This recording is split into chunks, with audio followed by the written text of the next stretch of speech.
अस्मद्गुरुभ्यो नमः। अस्मत्परमगुरुभ्यो नमः। अस्मत्सर्वगुरुभ्यो नमः।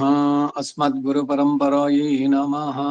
रामानुजदयापात्रं ज्ञानवैराग्यभूषणं श्रीमद्वेङ्कटनाथार्यं वन्दे वेदान्तदेशिकं लक्ष्मीनाथसमारम्भां नाथयामनमध्यमाम् अस्मदाचार्यपर्यन्तां वन्दे गुरुपरम्परां यो नित्यमच्युतपदाम्बुजयुग्मरुक्मां व्यामोहतस्तदितराणि तृणाय मेने अस्मद्गुरोर्भगवतोऽस्य दैकसिन्धोः रामानुजस्य चरणौ शरणं प्रपद्ये मातापिता युवतीस्तनया विभूतिः सर्वं यदेव नियमेन मदन्मयानाम् आद्यस्य नः कुलपतिर्वकुलाभिरामं श्रीमत्तदङ्घ्रिगणं प्रणमामि मूर्ध्ना भूतं सरश्च महदाह्वयपट्टनहात श्रीभक्तिसार योगिवाहान् भक्ताङ्घ्रिणेन परकालयतीन्द्रमिश्रान् श्रीमत्पराङ्कुशमुनिं प्रणतोऽस्मि नित्यम्।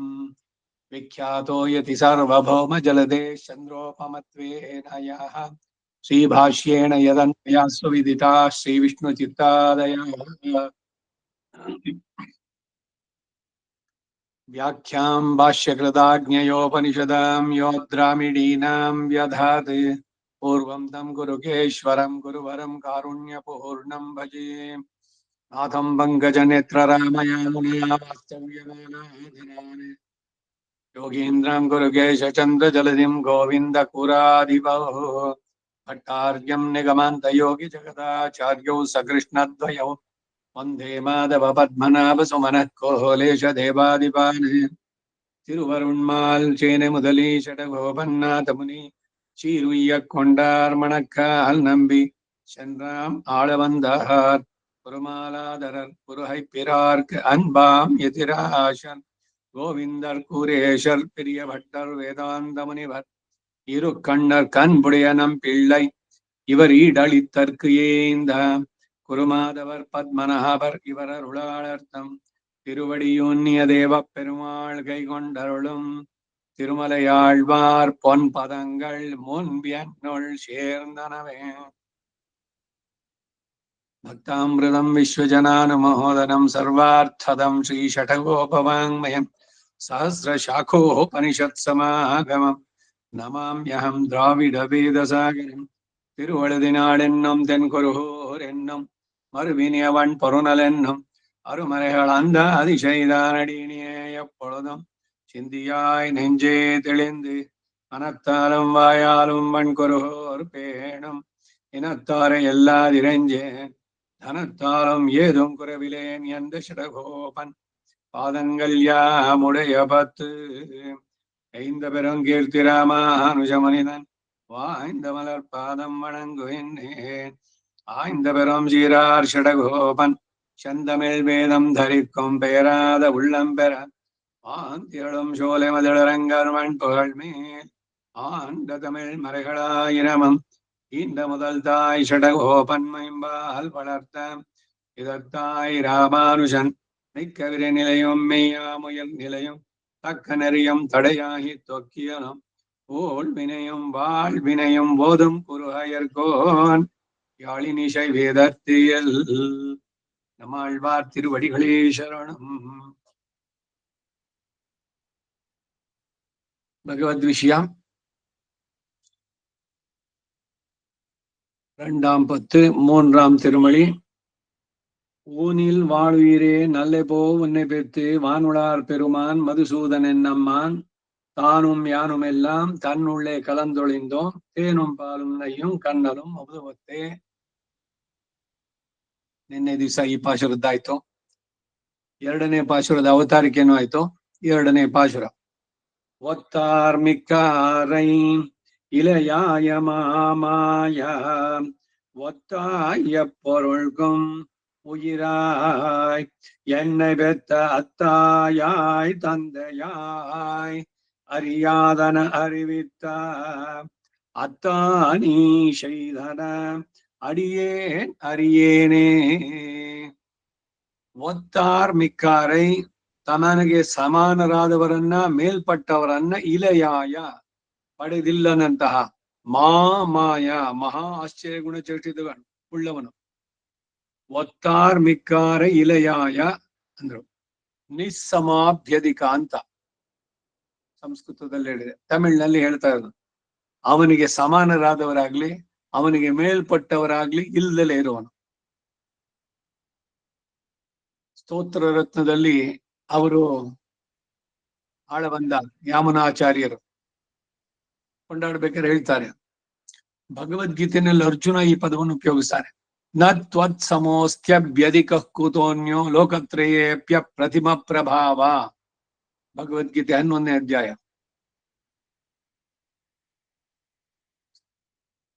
ಸೊ ಏನು ಅಂತಂದ್ರೆ ಭಗವಂತನಿಗೆ ಸಮಾನವಾಗಿ ಬೇರೆ ಯಾವ ದೇವತೆನೂ ನೋಡಬಾರ್ದು. ಯಾಕೆಂದ್ರೆ ಅವನಿಗೆ ಅಪಚಾರ ಮಾಡದಂಥದ್ದು. ಅವನಿಗೆ ಸಮನಾಗೇ ಇಲ್ಲ ಅಂತಂದ್ಮೇಲೆ ಇನ್ನು ಅವನಿಗಿಂತ ಅಧಿಕರಾದವ್ರು ತರೋದಕ್ಕೆ ಸಾಧ್ಯನೇನು? ಅದಕ್ಕೆ ಅವನ ಉಲಹಕ್ಕೋರ್ತನಿ ಅಪ್ಪನ್ ಅಂತಾರೆ. ಅದ್ವಿತೀಯ, ಅಪ್ರಮೇಯ. ಅದ್ವಿತೀಯ ಅಂದ್ರೆ ಅಂತದ್ದ ಇನ್ನೊಂದು ಶಕ್ತಿ ಇರ್ಲಿಕ್ಕೆ ಸಾಧ್ಯ ಇಲ್ಲ ಅವನಿಗೆ ಸಮನಾಗಿ ಅಥವಾ ಅವನ ಗದಿಕರಾಗಿ. ಅದನ್ನ ಹೇಳ್ತಾ ಇದ್ದಿದ್ದಿ. ಮತ್ತೆ ಮಾಮಾಯ ಮಹಾ ಆಶ್ಚರ್ಯ ಗುಣ ಚೇಷ್ಟಿತಗಳನ್ನುಳ್ಳವನು. ಅವನು ನಡೆಸಿದಂತ ಕಾರ್ಯ ಬೇರೆ ಯಾರು ನಡೆಸೋದು ಸಾಧ್ಯನೋ? ಎಪ್ಪೊರುಳ್ಕೋಂ ಸಕಲ ಪದಾರ್ಥಗಳಿಗೂ ಒತ್ತಾಯ್ ಸಜಾಚೀಯನಾಗಿ ಹೊಂದಿಕೊಂಡು ಅವತರಿಸಿದವನೇ. ಅಂತ ಪ್ರವಿಷ್ಟ ಶಾಸ್ತ್ರ ಜನಾನ ಒಳಗು ಹೊರಗು ಎಲ್ಲವನ್ನು ವ್ಯಾಪಿಸಿದಾನೆ. ಎಳ್ಳಿನ ತುದಿನಲ್ಲಿ ಮುಳ್ಳಿನ ಕೊನೆ, ಒಳಗೆ ಹೊರಗೆ ಎಲ್ಲಾ ಟಾವಿನಲ್ಲೂ ನಮ್ಮ ಲಕ್ಷ್ಮಿ ವಲ್ಲಭನಿದ್ದಾನೆ. ಚಿಂತ್ಯಾಕೆ ಮಾಡ್ತಿ? ಚಿನ್ಮಯನಿದ್ದಾನೆ. ಚಿಂತಾರತ್ರ ಎನ್ನುವ ಅನಂತ ಇದ್ದಾನೆ. ಎಲ್ಲರೂ ಹಾಡೋದಲ್ಲಿ ದಾಸರದ ತಮಿಳು ದಿವ್ಯ ಪ್ರಬಂಧದಲ್ಲಿ ಹೇಳಿದ್ರು ಅಷ್ಟೇ ಇದು.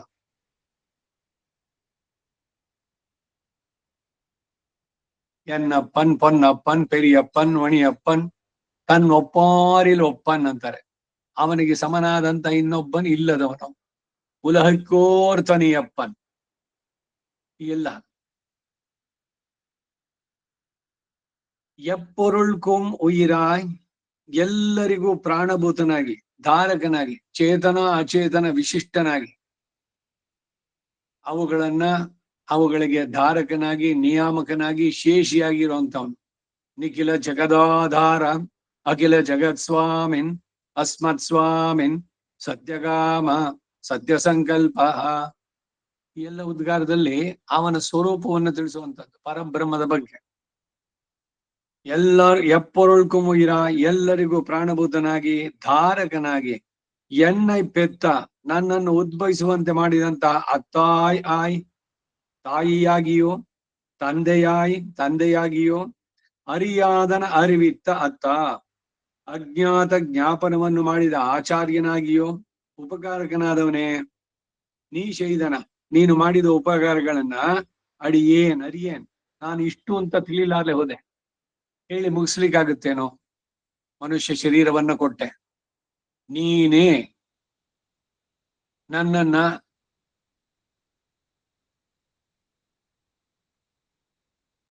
ಪಡಿ ಅನ್ನುವ ಅರಿವನ್ನು ಉಂಟು ಮಾಡಿದೆ. ತಂದೆ ನೀನು, ತಾಯಿ ನೀನು, ಬಂಧು ನೀನು, ಬಳಗ ನೀನು, ನನ್ನ ಸರ್ವಸ್ವವೂ ನೀನೆ. ನೀನಿಲ್ದೆ ನಾನು ಇಲ್ಲವೇ ಇಲ್ಲ. ತ್ವಮೇವ ಮಾತಾ ಚ ಪಿತಾ ತ್ವಮೇವ, ತ್ವಮೇವ ಬಂಧುಶ್ಚ ಸಖಾ ತ್ವಮೇವ, ತ್ವಮೇವ ವಿದ್ಯಾ ದ್ರವಿಣಂ ತ್ವಮೇವ, ತ್ವಮೇವ ಸರ್ವಂ ಮಮ ದೇವದೇವ. ನನ್ನ ಸಮಸ್ತವೂ ನೀನೇ. ಇದು ಪ್ರತಿಪದಾರ್ಥ. ಈಗ ಈಡು. ஒத்தார் மிக்காரை இலையாய மாய, என்னை இப்படி விஷயீகரித்த நீதான் ஒரு குறை வாழனாய் செய்தாயோ. சிவப்பதிக்கும் தன்னால் கழிக்க ஒண்ணாதபடி இருப்பதொரு தாரித்திரம் உண்டு. ந தத் சமஸ்ச அபியதிகஸ்ச திருஷ்யதே என்கிறபடி சம அதிக ದರಿದ್ರನಾಗಿರುக்கும். ದರಿದ್ರ ಅಂದ್ರೆ ಅವನಿಗೆ ದಾರಿದ್ರ್ಯ ಅಲ್ಲ, ಭಗವಂತನಿಗೆ. ಅವನಿಗೆ ಸಮರಾದವರು ಇಲ್ಲೇ ಇರುವಂತಹ ದಾರಿದ್ರ್ಯ, ಅವನಿಗಿಂತ ಅಧಿಕರಾದವರು ಯಾರು ಇಲ್ಲದೆ ಇರುವಂತಹ ದಾರಿದ್ರ್ಯ. ಮಾಯ ಇದೆನ್ನ ಆಶ್ಚರ್ಯಂತಾನ್. ஒத்தாய் எப்பருள்கும் நீ ஆராய் என்பட்டாய், சமாதிக தரித்திரனாய் இருக்கிற நீயே இதர சஜாத்தியனாய் அவதரித்தாய். எப்பொருளுக்கும் ஒத்தாய், பிரம்மா ருத்ரர்கள் நடுவே விஷ்ணு நாமவாயும் ಇಂದ್ರಾನುಜನಾಯುಂ, ಇಂದ್ರನ ತಮ್ಮನಾಗಿ ವಾಮನಾಗಿ ಜನಿಸಿದ ಉಪೇಂದ್ರ ಅವತಾರ ಅಂತದು. ಇಂದ್ರ ಅನುಜನಾಯುಂ ರಾಮಕೃಷ್ಣಾದಿ ಅವತಾರங்களையும் பண்ணியும் ತಿರ್ಯಕ್ಕುಗಳೋಡೊಕ್ಕ ಮಹಾವರಾಹಮಾಯ್. ತಿರ್ಯಕ್ಕುಗಳು ಅಂದ್ರೆ ಪ್ರಾಣಿ ಪಕ್ಷಿಗಳು, ಆ ತರದಲ್ಲಿ ಜಂತುಗಳು, ತಿರ್ಯಕ್ ಜಂತುಗಳು ಅಂತ ಹೇಳ್ಬೇಕಾರೆ. ಪ್ರಾಣಿಗಳಿಗೆ ಏನಿದೆ ವಿವೇಕ? ದೊಡ್ಡ ಹಂದಿಯಾಗಿ, ಪನ್ನಿಯಾಯ್, ಏನಮಾಯ್, ಕ್ರೋಢಾಕಾರ ಶರೀರ ನಮೋ, ಅದು ಅಷ್ಟೇ ವರಾಹನನ್ನ ಕೊಂಡಾಡುವಂಥದ್ದು. ಹಾಗೆ ಮಹಾವರಾಹನಾಯ್, ಸ್ಥಾವರಂಗಳೋಡೊಕ್ಕ குப்ஜாம்பிரமாயும் நிற்கும் நிலை.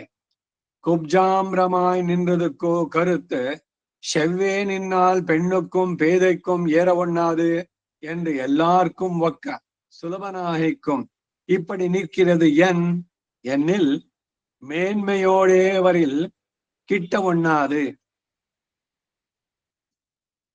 என்ற அகலுவர்கள், தாளவிட்டுவரில் கார்கடை கொள்ளுவர்கள். ஆகையாலே சஜாத்தியனாய் அவதரிக்க வேணும். ಬ್ರಹ್ಮೇಶ ಮಧ್ಯ ಗಣನಾರ್ಕ ಪಂಕ್ತೌ ಇಂದ್ರಾನುಜತ್ವಂ ಅದಿತೇ ಸ್ತನ ಯತ್ವಯೋಗಾತ್ ಇಕ್ಷ್ವಾಕುವಂಶ ಯದುವಂಶ ಜನಿಶ್ಚ ಹಂತ ಶ್ಲಾಘ್ಯಾನ್ಯಮೋನ್ಯನುಪಮಸ್ಯ ಅನುಪಮಸ್ಯ ಪರಸ್ಯ ಧಾಮ್ನಃ ಎನ್ನ கடவதிரே. இப்படி அவதரித்து செய்வது என்னில் உயிராய் இச்சேதனன் தான் தனக்கு பார்க்கும் ஹிதத்தையும் பார்க்க கடவனாயிருக்கை, தாரகனாய் என்னவுமாய் என்னை பெத்த அத்தாயாய் தான் உண்டாகிலிரே. தான் தனக்கு ஹிதம் பார்ப்பது வளர்த்து கொண்ட தாயன்றிக்கே பெற வேணும் என்று நோன்பு நோத்து தன் சரீரத்தை ஒருத்து பெற்று இவன் பிரியத்தையை நடத்த கடவதாயாய் தந்தையாய் இப்படியோன் நோன்பு நோத்து வருந்தி வரங்கிடந்து பெத்த தாயும் இட்டு வை கைக்கொரு பை மாத்திரமாம்படி இவனுக்கு உத்பாதகனாய் இதம் பார்க்கும் தந்தையாய் அவ்வளவன்னிக்கே அறியாதன அறிவித்து ಶರೀರಮೇವ ಮಾತಾಪಿತರೌ ಜನಯತಃ என்ற அளவன்றிக்கு ஞான விகாசத்வன்னித்தரும் ஆச்சாரியனுமாய் சஹி வித்யாதஸ்தம் ஜனயதி தத் சிரேஷ்டம் ஜன்ம என்கிறபடியே ஏதத் விரதம் மம மாமேகம் சரணம் ரிஜா என்னும் அவனிரே அத்தா மகோபகாரகனானவனே உபகாரங்களை உடையவனாகையாலே செய்தான் என்கிறார். மாதா பிதா பிராதா நிவாச சரணம் சுஹருத்கதி நாராயணா என்கிறார். பெத்த தாய் நீயே, பிறப்பித்த தந்தை நீ, மத்த யாராவரும் நீ என்றாரிரே. நீ செய்தன ஒன்று இரண்டாகிலிரே இன்னது என்னலாவது. ஆகையாலே நீ செய்தன என்னும் இத்தனை. சுவாமியான நீ சேஷபூதனான என் பக்கல் பண்ணின உபகாரங்கள் அடியேன் அறியேனே. உபகரித்த நீ அறியும் இத்தனை. என்னார் சொல்லி தலை கட்டு போமோ, ಅನುಭವಿತ್ತು ಕೊಮಿಳಿನ ನೀರುಂಡು ಪೋಮಿತ್ತನೆಯ ಒಳಿಯ ಎನ್ಗಿರ. ಇದು 2ನೇ ಪಾಶುರಕ್ಕೆ ಈಡು. ಈಗ ಅದರ ಕನ್ನಡ ಅವತರಣಿಕೆ. ಒತ್ತಾಯ್ ಮಿಕ್ಕಾರೆ ಇಲೆಯಾಯ ಮಾಮಾಯ. ನನ್ನನ್ನು ಹೀಗೆ ವಿಷಯೀಕರಿಸಿದ ನೀನು ತಾನೇ ಒಬ್ಬ ದರಿದ್ರನಾಗಿ ಹೀಗೆ ಮಾಡಿದ್ಯೋ. ಶ್ರೀಯಪ್ಪತಿಗೂ ತನ್ನಿಂದ ಕಳೆಯಲಾಗದ ಒಂದು ದಾರಿದ್ರ್ಯ ಉಂಟು. ಎಲ್ಲರ ದಾರಿದ್ರ್ಯವನ್ನು ಕಳೆಯುವಂತ ಶ್ರೀಯಪ್ಪತಿಯವನು. ಆದ್ರೆ ಅವನ ದಾರಿದ್ರ್ಯ ಏನು, ಅದನ್ನ ಕಳೆಯುವುದಕ್ಕೆ ಅವನಿಗೂ ಸಾಧ್ಯ ಇಲ್ಲ.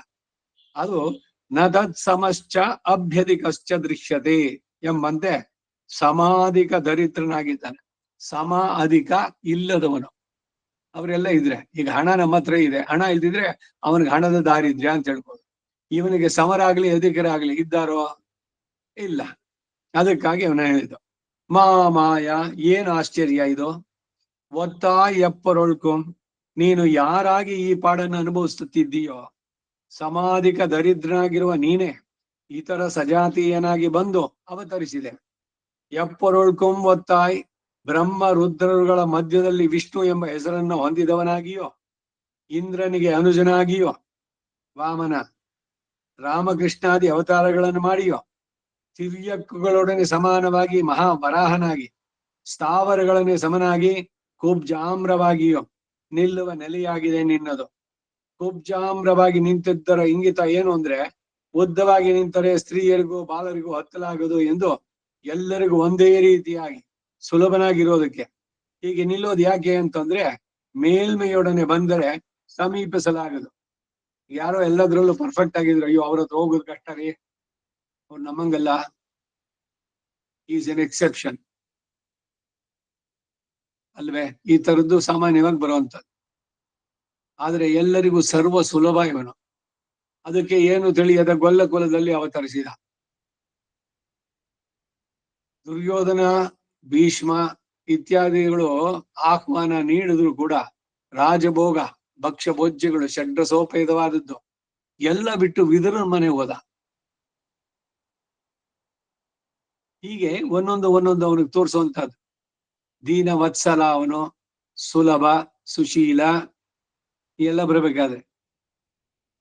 ದೀನನಾಗಿ ಸುಲಭನಾಗಿ ಬಂದ್ರೆ ಉಪೇಕ್ಷಿಸ್ಬಿಡ್ತಾರೆ. ಆದ್ದರಿಂದ ಸಜಾತೀಯನಾಗಿ ಬಂದು ಅವತರಿಸ್ಬೇಕು.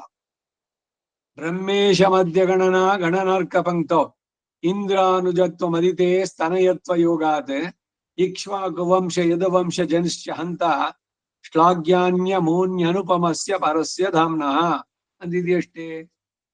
ಪುರಾಣಗಳ ಉಲ್ಲೇಖಗಳನ್ನು ಇಲ್ಲಿ ಕೊಡ್ತಾರೆ. ಹೀಗೆ ಅವತರಿಸಿ ಮಾಡಿದ್ದು ತಾನು ಏನು ಅಂತಂದ್ರೆ, ಉಯಿರಾಯ್, ಈ ಚೇತನನು ತಾನು ತನಗೆ ಅಪೇಕ್ಷಿಸುವ ಹಿತವನ್ನ ಅವನು ನೋಡುವವನಾಗಿದ್ದಾನೆ, ಧಾರಕನಾಗಿ. ಸರ್ವಂ ಐಕ್ಷತ, ಎಲ್ಲ ಕೆಲಸಗಳಿಗೂ ಅವನು ಸಾಕ್ಷೀಭೂತ. ಸರ್ವಸ್ಯ ಸಾಕ್ಷಿ. ಹೀಗೆ ಎನ್ನೈ ಪೆತ್ತ ಅತ್ತಾಯಾಯ್, ತಾನು ಉಂಟಾಗಿದ್ರಲ್ವೇ ತಾನು ತನಗೆ ಹಿತವನ್ನು ನೋಡೋದು.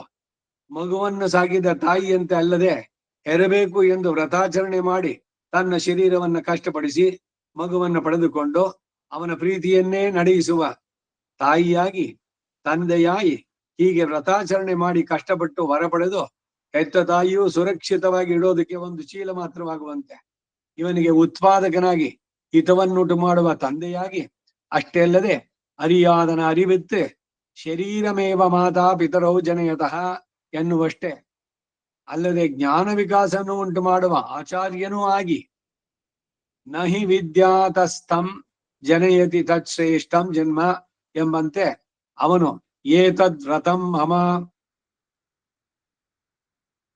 ಮಾಮೇಕಂ ಶರಣಂ ರಾಜ, ಒಂದು ರಾಮಚರ್ಮ ಶ್ಲೋಕ, ಇನ್ನೊಂದು ಕೃಷ್ಣ ಚರ್ಮ ಶ್ಲೋಕ ಎಂದು ಹೇಳೋನಷ್ಟೇ. ಅತ್ತ ಮಹೋಪಕಾರಕನಾದವನೇ, ಈ ಉಪಕಾರಗಳನ್ನ ಸ್ವಾಮಿಯಾದ್ದರಿಂದ ಮಾಡಿದನು ಎಂತಾರೆ. ಮಾತಾ ಪಿತಾ ಭ್ರಾತ ನಿವಾಸ ಶರಣಂ ಸುಹೃತ್ ಗತಿ ನಾರಾಯಣ ಎನ್ನುತ್ತಾರೆ. ಅವನೇ ತಂದೆ ತಾಯಿ ಬಂಧು ಬಳಗ. ಪಿತಾ ತ್ವಂ ಮಾತಾ ತ್ವಂ ಧೈರ್ಯತನಯಸ್ತ್ವಂ ಪ್ರಿಯಸು ತ್ವಮೇವ ತ್ವಂ ಮಿತ್ರಂ ಗುರು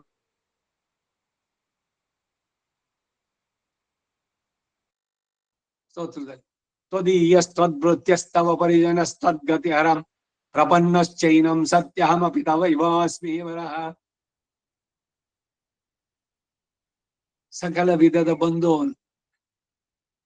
ಅವನ ನೆಂಟಸ್ಥಾನ ಬೇರೆಯವರಂತೆ ಅಲ್ಲ. ಇದು ಕರ್ಮದ್ದು ಮುಗಿದ ತಕ್ಷಣ ಆ ಬಂಧನಗಳೆಲ್ಲ ಹೊಟ್ಟೋಗುತ್ತೆ. ತಂದೆನೂ ಹೋಗ್ತಾನೆ, ತಾಯಿನೂ ಹೋಗ್ತಾನೆ, ಪತ್ನಿ ಹೋಗ್ಬೋದು, ಇಲ್ಲ ಪತ್ನಿನೇ ಹೋಗ್ಬೋದು, ಪುತ್ರರಿಂದ ವಿಯೋಗ ಎಲ್ಲವೂ ಕೂಡ ಅಷ್ಟೇ. ಯಾಕೆಂದ್ರೆ ಎಲ್ಲ ಕರ್ಮದಿಂದ ಬಂದಂತ ಸಂಬಂಧಗಳು. ಆ ಕರ್ಮದ ಋಣ ತೀರಿದ ತಕ್ಷಣ ಹೊರಡ್ತಾ ಇರೋದು. ಎಲ್ಲರೂ ಅಷ್ಟೇ. ಇವರೆಲ್ಲ ಈ ಲೋಕದಲ್ಲಿ ಇದ್ದವರು ಬಂಧುಗಳು. ಅವ್ರವ್ರು ಹೊರಟ ಮೇಲೆ ಈಗ ಹೋದವ್ರನ್ನ ಯಾರವ್ರು ನಿಲ್ಸ್ಕೊಳ್ತಾರ? ಎಲ್ಲ ಕಾಲದ ಇದರಲ್ಲಿ ಹೊರಟೋಗೋದು. ತಾವು ಒಂದ್ ದಿವಸ ಹೋಗುವಂತಾರೆ. ಅದಕ್ಕೆ ಎಲ್ರೂ ಯಾತ್ರಿಕರು. ಇಲ್ಲಿ ಬಸ್ಸಲ್ಲಿ ಹೋಗ್ಬೇಕಾದ್ರೆ ಯಾರೋ ತುಂಬಾ ಹತ್ತಿರವಾಗ್ತಾರೆ, ನಗ್ತಾರೆ, ನೀವು ಮಾತಾಡ್ತೀರಿ. ಇನ್ಯಾರೋ ಕೈಯನ್ನು ತೆಗೆಸ್ತಾರೆ. ಏನ್ರಿ ಸ್ವಲ್ಪ ಸರಿಯಾಗಿ ಕೂತ್ಕೊಳ್ಳಿ ಅಂತ. ಅವ್ರ ಜೊತೆ ಜಗಳ ಆಯ್ತು, ಅವ್ರನ್ನ ಕಂಡ್ರೆ ಬೇಸರ. ಈ ರೀತಿ ಅನುಭವಗಳಾಗುತ್ತೋ ಇಲ್ವಾ? ಏನೇನ್ ಕತೆ ಇದ್ರು ಕೂಡ ಇಲ್ಲಿಂದ ನೀವು ಶಿವಮೊಗ್ಗನ ಮೈಸೂರ್ಗೂ ಹೋಗಿದ್ರೆ, ಮೈಸೂರು ಬಂದ ತಕ್ಷಣ ನಿಮ್ಗೆ ಇಷ್ಟವಾದವರು ಇಳಿಬೇಕು, ನಿಮಗೆ ಕಷ್ಟ ಕೊಟ್ಟವರು ಇಳಿಬೇಕು. ಎಲ್ರಿಗೂ ಅದೇ ಡೆಸ್ಟಿನೇಷನ್. ಇದೆಲ್ಲ ಲೌಕಿಕವಾಗಿ. ಆದ್ರೆ ಇವನ ಸಂಬಂಧ ಬಿಟ್ಟೋಗುತ್ತೋ? ಇವನು ಪರಮ ಆತ್ಮನಾಗಿ ಮಹಾ ಉಪಕಾರಿಗೆ ಆದವನು. ಏನಂತ ಉಪಕಾರ ಮಾಡಿದ್ ಭಗವಂತ? ನಿಮ್ಗೆ ಈ ಶರೀರ ಕೊಟ್ಟಲ್ಲ, ಅದೇನೇ ದೊಡ್ಡ ಉಪಕಾರ. ಇಲ್ದಿದ್ರೆ ಏನು, ಪ್ರಾಣಿ ಪಕ್ಷಿಯಾಗಿ ಏನೋ ಜನಿಸಿದ್ರೆ ಆತ್ಮದ ಉದ್ಧಾರ ಆಗ್ತಿತ್ತು? ಆಹಾರ ನಿದ್ರಾ ಭಯ ಮೈತು ನಂಚ ಅಷ್ಟಕ್ಕೆ ಸೀಮಿತವಾಗಿರೋದು. ಮನುಷ್ಯ ಶರೀರವನ್ನು ಕೊಟ್ಟು ಗೀತಾಚಾರ್ಯನಾಗಿ ರಾಮಾಚಾರ್ಯನಾಗಿ ತಾನು ತನ್ನ ಇದು ಹೀಗೆ ನಡಿಬೇಕು ಮನುಷ್ಯನಾಗಿ ಅನ್ನೋದನ್ನ ಅಮರ್ತ್ಯಾವತಾರಸ್ತು ಯಮರ್ತ್ಯ ಶಿಕ್ಷಣಂ ಕೃಷ್ಣಂ ವಂದೇ ಜಗದ್ಗುರು, ಜಗತ್ತಿಗೆ ಗುರು ಆಚಾರ್ಯನಾಗಿ ಬಾಳಿನಲ್ಲಿ ಏನು ಸಾಧಿಸಬೇಕಾದದ್ದು ಅನ್ನೋದನ್ನ ಮಾಡಿ ತೋರಿಸಿ ನಮ್ಮನ್ನು ಜೊತೆನಲ್ಲಿ ಕರ್ಕೊಂಡು ಹೋಗೋವನು. ಏನು ಪಡಬೇಡ, ನಾನಿದ್ದೇನೆ. ಮಾ ಶುಚಃ ಮಾಮೇಕಂ ಶರಣಂ ವ್ರಜ, ನನ್ನಲ್ಲೇ ನೀನು ಶರಣನಾಗು. ನನ್ನಲ್ಲಿ ಶರಣರಾದವ್ರನ್ನ ನಾನು ರಕ್ಷಿಸ್ತೀನಿ ಅನ್ನೋದು ನನ್ನ ವ್ರತ. ಇದು ಶರಣಾಗತ ರಕ್ಷೈಕ ವೃತ್ತಿಯಾದಂತ ರಾಮನ ಮಾತು, ಪ್ರಸಿದ್ಧವಾದಂತಹದ್ದು. ಸಕೃದೇವ ಪ್ರಪನ್ನಾಯ ತವಾಸ್ಮಿ ಇತಿ ಚ ಯಾಚತೆ ಅಭಯಂ ಸರ್ವಭೂತೇಭ್ಯೋ ದದಾಮಿ ಏ ತದ್ವ್ರತಂ ಮಮ. ಇದು ನನ್ನ ವ್ರತ. ನನ್ನಲ್ಲಿ ಒಮ್ಮೆ ತ್ರಿಕರಣ ಪೂರ್ವಕವಾಗಿ ತಮ್ಮನ್ನು ತಾವು ಒಪ್ಪಿಸಿಕೊಂಡಿದ್ದೆ ಆದ್ರೆ ಅವರನ್ನ ನಾನು ಅವರ ರಕ್ಷಣೆ ಭಾರ ನಾನು ತಗೊಳ್ತೇನೆ. ಮತ್ತೆ ಮತ್ತೆ ಈ ಮರು ಹುಟ್ಟು ಅವರಿಗೆ ಇಲ್ಲೋದಿಲ್ಲ. ಮೋಕ್ಷ ಸಾಮ್ರಾಜ್ಯವನ್ನೇ ಕೊಡ್ತೇನೆ, ಕರ್ಕೊಂಡೋಗ್ತೀನಿ ನಾನೇ. ನಯಾಮಿ ಪರಮಾಂಗತಿ ಲಕ್ಷ್ಮೀ ವರಾಹ ಚರ್ಮ ಶ್ಲೋಕ. ಇವೆಲ್ಲ ನೋಡಿಯೇ ಪುರಾಣದಲ್ಲಿ ಈ ಆಳ್ವಾರ್ ಹೇಳಿದ್ರು, ಅಪ್ಪೋದಿಕ್ಕಿ ಇಪ್ಪೋದೆ ಸೊಲ್ಲಿ ವೈತೇನ್. ಎಪ್ಪೋದಿಕ್ಕಿ ಅಪ್ಪೋದು ಶರೀರ ಬಿಡೋ ಸಮಯ. ಆಗ ನನ್ನ ಕರ್ಮದ ಪ್ರಕಾರ ನನಗೆ ಜ್ಞಾನ ಇರುತ್ತೋ ಇಲ್ವೋ, ಬರೀ ಒಂದು ಕೊರಡು ಮುದಿ ಕೊರಡು ಆ ರೀತಿ ಆಗಿದೆ. ಚಕ್ಕಳದಿಂದ ಕವರ್ ಆಗಿರೋ ಮೂಳೆ ಅಂದರ ದೇಹ. ಜ್ಞಾನ ಇಲ್ಲ, ಇಂದ್ರಿಯಗಳೆಲ್ಲ ಅವುಗಳ ಪಟುತ್ವ ಕಳ್ಕೊಂಡು ಎಲ್ಲ ಹೊಟ್ಬಿಟ್ಟಿದೆ. ಆ ಉತ್ಕ್ರಾಂತಿ ದಿಶೆಯಲ್ಲಿ ನಾನ್ ಹಿಂದೆ ಒಂದ್ಸಲಿ ನೋಡಿದ್ರೆ ತ್ರಿಕರವಾಗಿ ನನ್ನಲ್ಲಿ ಅವನು ಸಮರ್ಪಣೆ ಮಾಡ್ಕೊಂಡಿದ್ರೆ ತತಸ್ತು ಮ್ರಿಯಮಾಣಂತು ಕಾಷ್ಟಪಾಷಾಣ ಸನ್ನಿಭ, ಅವನ ಕಡೆಯ ಆ ಕ್ಷಣವನ್ನ ನಾನ್ ನೆನೆಸ್ಕೊಂಡು ನಾನ್ ಕರ್ಕೊಂಡು ಹೋಗ್ತೀನಿ ಅವನ್ನ. ನಯಾಮಿ ಪರಮಾಂಗತಿ, ಇದು ಭೂದೇವಿಗೆ ವರಾಹ ಮಾಡಿದ ಪ್ರಾಮಿಸ್ಸು.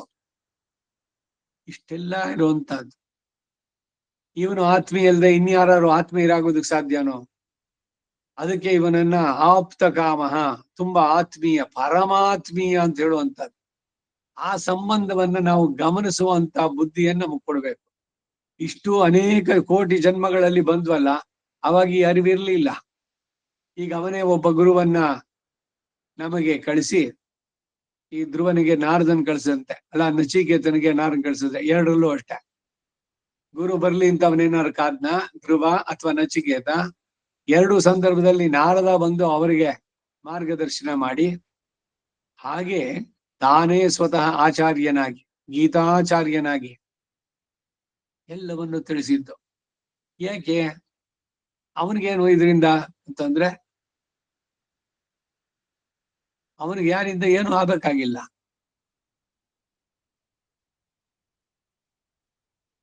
ಏನನ್ನು ಪ್ರತಿಯಾಗಿ ಬಯಸದೆ ಸಹಜವಾಗಿಯೇ ಸ್ವಾಭಾವಿಕವಾಗಿಯೇ ಅವನು ರಕ್ಷಿಸ್ತಾನೆ ತನ್ನಲ್ಲಿ ಬಂದವರನ್ನ. ಆಶ್ರಿತ ವಾತ್ಸಲ್ಯೈಕ ಜಲಧೇ ಅಂತ ಹೇಳ್ದಂಗೆ,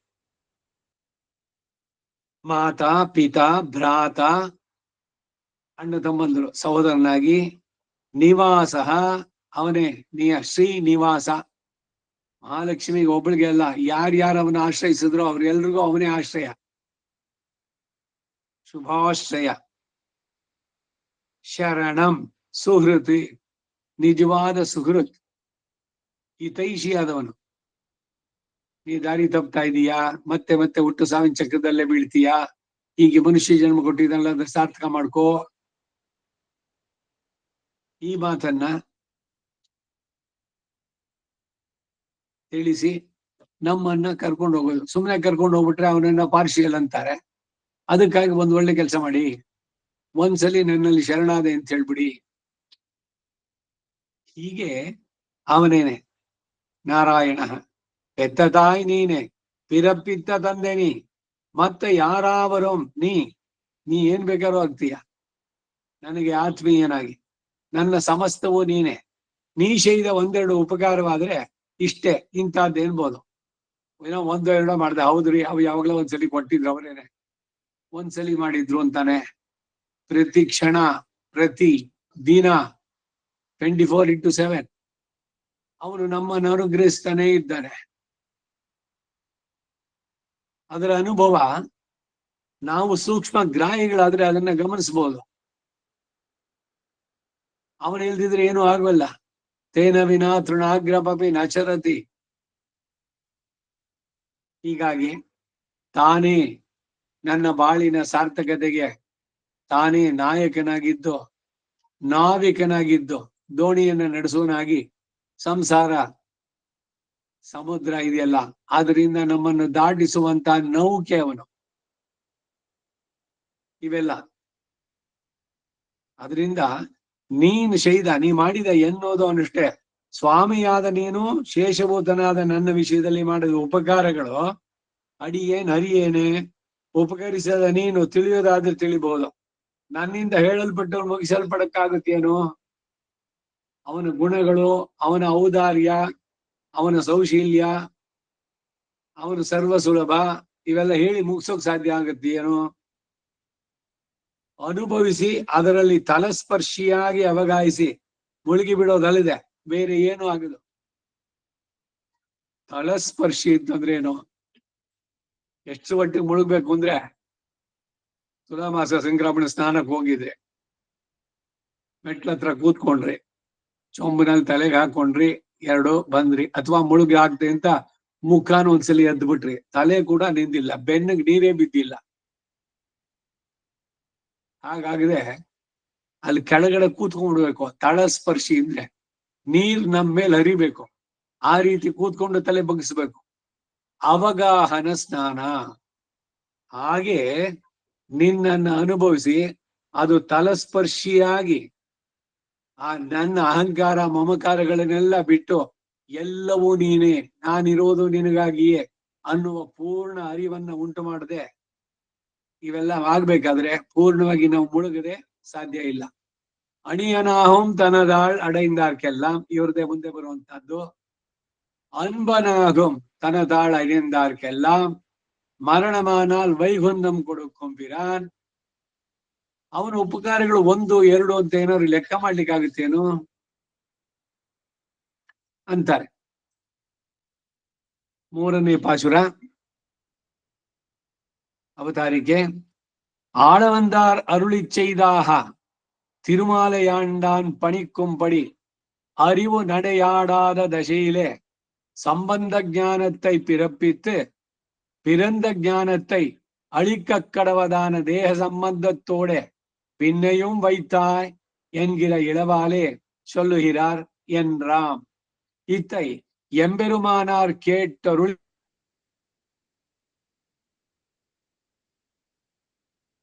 நடவானிற்க நடுவே அப்பிரீதி தோத்த சொல்லுவது சேராது.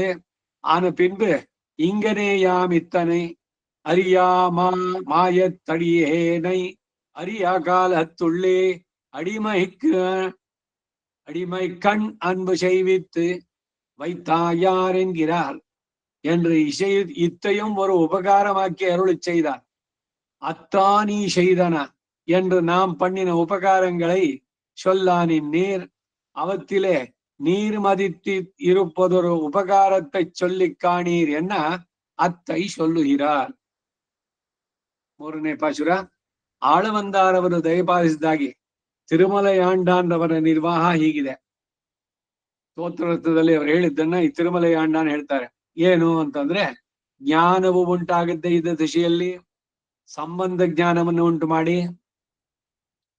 ನಾನು ಭಗವಂತನಿಗೆ ಶರೀರ ಅನ್ನುವ ಜ್ಞಾನ ಅದನ್ನು ಉಂಟು ಮಾಡಿ ಹಾಗೆ ಹುಟ್ಟಿದ ಜ್ಞಾನವನ್ನ ನಾಶ ಮಾಡಬಹುದಾದ ದೇಹ ಸಂಬಂಧೊಡನೆ ನಂತರವೂ ನನ್ನನ್ನು ಇಟ್ಟು ಇದನ್ನ ಅರ್ಥ ಮೇಲೆ ದೇಹ ಸಂಬಂಧ ದೇಹವೇ ನಾನು ಅನ್ನೋ ಭ್ರಮೆ ಇರೋದಿಲ್ಲ. ಹಾಗೆ ನನ್ನನ್ನು ಇಟ್ಟು ಎಂದು ಕೊರತೆಯಿಂದ ಹೇಳ್ತಾರೆ ಎಂಬುದಾಗಿ ಇದನ್ನ ಎಂಬೆರುಮಾನವರು ಕೇಳಿ ಹಿಂದಿನ ಪಾಶುರಗಳಲ್ಲಿಯೋ ಮುಂದಿನ ಪಾಶುರಗಳಲ್ಲಿಯೋ ಪ್ರೀತಿಯು ತೋರ್ತಾ ಇರುವಾಗ ಮಧ್ಯದಲ್ಲಿ ಆ ಪ್ರೀತಿಯು ತೋರುವಂತೆ ಹೇಳೋದು ಸರಿ ಹೋಗಲ್ಲ. ಆದ್ದರಿಂದ ಈ ರೀತಿ ಅನ್ವಯ ಮಾಡಬೇಕು. ಹೇಗೆ ಅಂತಂದ್ರೆ, ಅರಿಯಾ ಮಾಯತ್ ಅಡಿಯೇನೈ ಅರಿಯಾ ಕಾಲತ್ತುಳ್ಳೇ ಅಡಿಮೈ ಕಣ್ ಅನ್ಬು ಶೈವಿತ್ ವೈತಾಯಾಲ್ ಅಂತಂದ್ರು ಎಂದು ಇದನ್ನು ಒಂದು ಉಪಕಾರವನ್ನಾಗಿ ಅಪ್ಪಣೆ ಕೊಡಿಸಿದ್ರು. ಅತ್ತಾನಿ ಶೈದನ ಎಂದು ನಾವು ಮಾಡಿದ ಉಪಕಾರಗಳನ್ನು ಹೇಳ್ತಿದ್ದೀರಿ. ಅವುಗಳಲ್ಲಿ ನೀವು ತಿಳಿದಿರುವ ಒಂದು ಉಪಕಾರವನ್ನು ಹೇಳಿ ನೋಡೋಣ ಅಂತಂದ್ರೆ ಅದನ್ನು ಹೇಳ್ತಾರೆ ಇಲ್ಲಿ 3ನೇ ಪಾಶುರ. ಅರಿಯಾ ಕಾಲತ್ತುಳ್ಳೇ ಅಡಿಮೈ ಕಣ್ ಅನ್ಬು ಶೈವಿತ್ ಅರಿಯಾ மாயத்து அடியேனை வைத்தாயால் அறியாமை குரலாய் நிலம் மாவலி மூவடி மே என்னை நிலம் மாவலி மூவடி என்னை அறியாமை வஞ்சித்தாய் எனதாவியுள் கலந்தே. ಅರಿಯಾಮೈ ತನ್ನ ಇಂಗಿತವನ್ನ ಇತರರು ತಿಳಿಯದಂತೆ ಮೋಹಪಡಿಸಿ ಭಗವಂತನ ತಿಳಿಯೋಕ್ಕಾಗುತ್ತೇನೋ. ಕುರಳಾಯ್ ವಾಮನ ಮೂರ್ತಿಯಾಗಿ, ಮಾವಲಿ ಮಹಾಬಲಿಯೇ, ಮೂ ಅಡಿ ನಿಲಮೆನ್ರಿ 3 ಅಡಿ ಭೂಮಿಯನ್ನು ಕೊಡು ಅಂತ ಹೇಳೋದಕ್ಕೆ ಬದಲಾಗಿ ಎಳೆ ಮಗುವನಂತೆ ನಿಲಮ್ಮಾವಲಿ ಮೂವಡಿ ಎಂದು ಅನನ್ವಿತವಾಗಿಯೋ ಅಸಮಾಪ್ತವಾಗಿಯೂ ಹೇಳಿ, ಅರಿಯಾಮೈ ನಿನ್ನ ಕಪಟ ಗುಣವನ್ನು ಇತರರು ಅರಿಯದಂತೆ ಮರೆಸಿಕೊಂಡು ವಂಚಿಸಿ ನೆಲವನ್ನು ಅಪಹರಿಸಿದವನೇ. ಆ ನಿಂದಾಸ್ತುತಿನಲ್ಲಿ ಹಾಗೆ ಸುಂದರವಾಗಿ ಕೇಳ್ತಾರೆ. ಆರು ಬದುಕಿದರು ಹರಿ ನಿನ್ನ ನಂಬಿ ತೋರು ಈ ಜಗದೊಳಗೆ ಒಬ್ಬರನು ನಾ ಕಾಣೆ. ಕಲಹ ಬಾರದ ಮುನ್ನ ಕಂಸನೊಬ್ಬನ ಕೊಂದೆ, ಸುಲಭದಲ್ಲಿ ಕೌರವರ ಮನೆಯ ಮುರಿದೆ. ನೆಲವ ಬೇಡುತ್ತ ಹೋಗಿ ಬಲಿಯ ತರುವನ್ನು ತುಳಿದೆ. ಹೀಗೆ ಸಮುದ್ರ ಮಥನ ನಡೆಸಿದೆ. ರಾಕ್ಷಸರು ಇಬ್ರು ಸೇರ್ಕೊಳ್ಳಿ ಅಂತ ಅಮೃತ ಬಂತು. ಅಮೃತನ ನಿನ್ನನ್ನು ಆಶ್ರಯಿಸಿದ ದೇವರುಗಳು ಕೊಟ್ಟೆ. ಬೇರೆಯವರು ಕೊಟ್ಟಿದ್ದೇನು? ನಿನ್ ರೂಪ ನೋಡ್ತಾ ಅವ್ರು ನೀನೇನ್ ಕೊಟ್ರು ಅದೇನೇನ್ ತಂದ್ರು, ಎಲ್ರಿಗೂ ನೀನ್ ಕೊಟ್ಟೆ. ಹೀಗೆ ವಂಚಿಸಿ ನೆಲವನ್ನು ಅಪಹರಿಸಿದವನೇ ಸರಿನಾ ಮಾಡಿದ್ದು? ವಾಮನನಾಗಿ ಬಂದು ನನ್ನ ಹೆಜ್ಜೆನಲ್ಲಿ 3 ಅಂತಂದ. ಬಂದಿದ್ದು ವಾಮನ ರೂಪಿ. ನೀರು ಕೈಯಿನ ಮೇಲೆ ಬಿದ್ದಿದ ತಕ್ಷಣ ಸಂಪ್ರದದೇ ನಮಃ ನಮಃ ಅಂತ ಹೇಳಿದ ತಕ್ಷಣ ಬಲಿ ಮಹಾಬಲಿ ಅವನು. ಯಾಕೆಂದ್ರೆ ಎಲ್ಲರಿಗೂ ಕೈ ಎತ್ತಿ ಕೊಡುವಂತವನು. ಅವನು ಇವನ ಹತ್ರ ಬಂದು ಕೈ ನೀಡಿದ್ದಾನಲ್ಲ. ಈಗ ಕೈ ಮೇಲೆ ಆಗಿದ್ ಯಾರ್ದು? ಈಗ ಒಬ್ಬರು ಕೊಡ್ಬೇಕಾದ್ರ ಮೇಲಿಂದ ಕೈ ಹಿಂಗಾಗ್ತಾರೆ, ಕೆಳಗಡೆನವ್ರು ಹಿಂಗ್ ಹಿಡಿತಾರೆ. ಇಲ್ಲಿ ಎಲ್ಲರಿಗೂ ಎಲ್ಲವನ್ನೂ ಕೊಡುವಂತ ಭಗವಂತನಾದವನು ಕೈ ಮೇಲೆ ಇದ್ದವನು ಬಲಿ ಹತ್ರ ಬಂದು ಕೈ ಯಾಚನೆ ಮಾಡಿದ್ದು. ಬಲಿ ನೀರು ಕೊಟ್ಟಿದ ತಕ್ಷಣ ದೊಡ್ಡದಾಗಿ ಬೆಳೆದು 3 ಹೆಜ್ಜೆ ಅಂತ ಹೇಳಿ 2 ಹೆಜ್ಜೆನಲ್ಲಿ ಸಮಸ್ತ ಅವನ ಸೃಷ್ಟಿಯನ್ನು ಅಳೆದು ಬಿಟ್ಟ. ಪೂರ ಆಗೋಯ್ತು. ಒಂದು ಊರ್ಧ್ವಲೋಕವಾಗಿ ಉಲಹಮಣ ಅಳಂದ ಪೆರುಮಾನ್, ಮೇಲಿನ ಊರ್ಧ್ವಲೋಕಗಳೆಲ್ಲ ಆಗೋಯ್ತು. ಇನ್ನೊಂದು ಹೆಜ್ಜೆಯಿಂದ ಅಧೋಲೋಕಗಳು ಅಂದ್ರೆ ಈ ಚತುರ್ದಶ ಭೂನಾತ್ಮಕ ಅಂಡ ಅಷ್ಟೇ ಅಲ್ಲ, ಅನೇಕ ಕೋಟಿ ಬ್ರಹ್ಮಾಂಡಗಳೆಲ್ಲ ಸೇರೋಯ್ತು ಪೂರ್ಣವಾಗಿ. ಬಲಿ ಕೇಳಿದ್ದು ಏನೋ ಕೇಳ್ಬೇಕಾದ್ರೂ ಸರಿಯಾಗಿ ಕೇಳ್ಬೇಕು ಅಂತ ಗೊತ್ತಿಲ್ವಲ್ಲೋ. ನಾನ್ ಯಾರು ಗೊತ್ತೇನೋ ನಿನ್ಗೆ? 3 ಲೋಕದ ಅಧಿಪತಿ ನಾನು. ನೀನ್ ಕೇಳೋ, ಒಂದು ಸ್ವರ್ಗಲೋಕ ನನಗೆ ಕೊಡು ಅಂತ ಕೇಳೋ, ಕೊಡ್ತೀನಿ ನಾನು. ಸ್ವರ್ಗ, ಮರ್ತ್ಯ, ಪಾತಾಳ 3 ಪ್ರಧಾನವಾಗಿ ತಗೊಂಡ್ರೆ ಆ 3ರಲ್ಲಿ 7 ಲೋಕ, 7 ಲೋಕದಲ್ಲಿ 14 ಸೇರ್ತು. ಅದನ್ನೇ ಕೊಡ್ತೀನಿ ಇಂದ. ಬೇಡಪ್ಪ, ನಾನ್ ಕೇಳಿದಷ್ಟೇ ನೀ ಕೊಡು ಸಾಕು. ನಾನು 3 ಹೆಜ್ಜೆ ನನ್ನ ಕಾಲದಲ್ಲಿ ಕೊಡು ಅಂತ ಅವನ್ ಕೊಟ್ಟಾಗ ಈಗ ಮಾಡಿದ್ಯಲ್ಲ, ವಂಚಿಸಿದ್ದಲ್ವೇ? ವಾಮನನಾಗಿ ನೀನ್ ನಡ್ಕೋಬೇಕಾಗಿತ್ತು. ತ್ರಿವಿಕ್ರಮನಾಗಿ ಮಾಡಿದ್ದೇನು? ಇದು ತಾನೆ ಎಲ್ರು ಕೇಳುವಂತಹದ್ದು. ಅದರ ಅಂತರಾರ್ಥ ಏನು ಅಂತಂದ್ರೆ, ಬಲಿಯ ಅಹಂಕಾರವನ್ನು ಮಾತ್ರ ನಿರಸನ ಮಾಡ್ಬೇಕಾಗಿತ್ತು. ಬಲಿ ಮಹಾಧರ್ಮಿಷ್ಠ, ಪ್ರಹ್ಲಾದನ ಮೊಮ್ಮಗ. ಪ್ರಹ್ಲಾದನಿಗೆ ಭಗವಂತ ಅಶ್ಯೂರೆನ್ಸ್ ಕೊಟ್ಟಿದ್ದಾಯ್ತು, ಇನ್ನು ಮುಂದಕ್ಕೆ ನಿನ್ನ ವಂಶದಲ್ಲಿ ಬರೋರು ಅವರಿಗೆಲ್ಲ ನಾನು ರಕ್ಷಕನಾಗಿರ್ತೀನಿ ಅಂತ. ಇಷ್ಟೆಲ್ಲ ಹೇಳಿ ಅವನಲ್ಲಿ ಯಾಚನೆ ಮಾಡಿ ಅವನನ್ನ ತಲೆ ಮೇಲೆ 3ನೇ ಕಾಲಿಡು ಅಂತ ಕೇಳ್ಕೊಂಡಾಗ, ಎಲ್ಲಿಡ್ಲಿ 3ನೇ ಹೆಜ್ಜೆ ಎಲ್ಲಿ? ಅದು ಕೊಡ್ಲಿಲ್ವಲ್ಲ ಅಂದ್ರೆ ನನ್ನ ತಲೆ ಮೇಲೆ ಇಟ್ಬಿಡು ಅಂತ ಅವನು ತಲೆ ಮೇಲೆ ಇಟ್ಟು ಅವನನ್ನ ಪಾತಾಳಕ್ಕೆ, ನೋಡು ಇದು ನಿನ್ ಜಾಗ, ಅಲ್ಲಿರು ನೀನು, ನಿನ್ ಮನೆ ಬಾಗಿಲಲ್ಲಿ ನಾನು ದ್ವಾರಪಾಲಕನಾಗಿರ್ತೀನಿ ಅಂತ. ಭಗವಂತ ಹೋಗಿ ಬಲಿ ಮನೆಯಲ್ಲಿ ದ್ವಾರಪಾಲಕ. ಹೀಗಿದೆ ಇದು ಅವನ ಔದಾರ್ಯ ಅಲ್ವೇ? ಓಂಗಿ ಉಲಹಳ ಅಂದ ಉತ್ತಮನ್ ಪೇರ್ಪಾಡಿ. ಇವನು ಉತ್ತಮ, ಪುರುಷೋತ್ತಮ. ಅವನು ಮಾಡಿದಂತ ಕೆಲಸ ಆಶ್ಚರ್ಯ ಚೇಷ್ಟಿತೆಗಳು.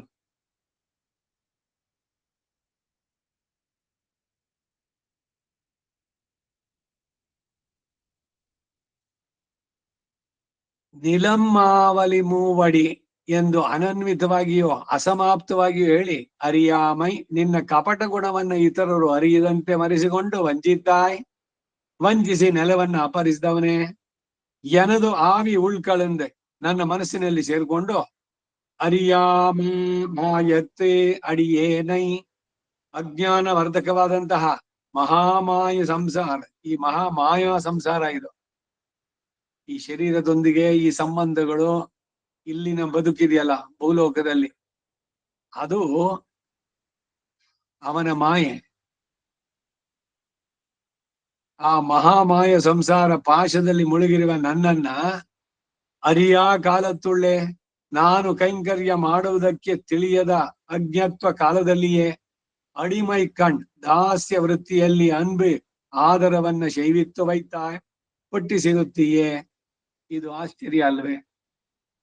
ನಾನು ಎಲ್ಲೋ ಏನೋ ಮಾಡ್ತಾ ಇದ್ದೆ, ನನಗೆ ನಿನ್ನಲ್ಲಿ ಅಭಿರುಚಿಯನ್ನ ಉಂಟು ಮಾಡಿ ಆ ಆಚಾರ್ಯರನ್ನ ನೀನೇ ದಾರಿಯಲ್ಲೇ ತೋರಿಸಿ, ಓಹೋ ನಾವು ಇದನ್ನೆಲ್ಲ ತಿಳಿದೇ ಇಲ್ವಲ್ಲ ಅನ್ನುವ ಶೋಚನೀಯ ಸ್ಥಿತಿ. ಅವಾಗ ತಿಳಿಬೇಕು, ಇವಾಗ ಇದನ್ನು ತಿಳಿಸಿಕೊಟ್ನಲ್ಲ ಅಂತ ಅದಕ್ಕಾಗಿ ಆ ಗುರುವಿಗೆ ಎಷ್ಟೆಷ್ಟು ಚಿರಋಣಿಗಳಾಗಿರುವಂತದ್ದು ಪರಂಪರೆಗೇನೆ.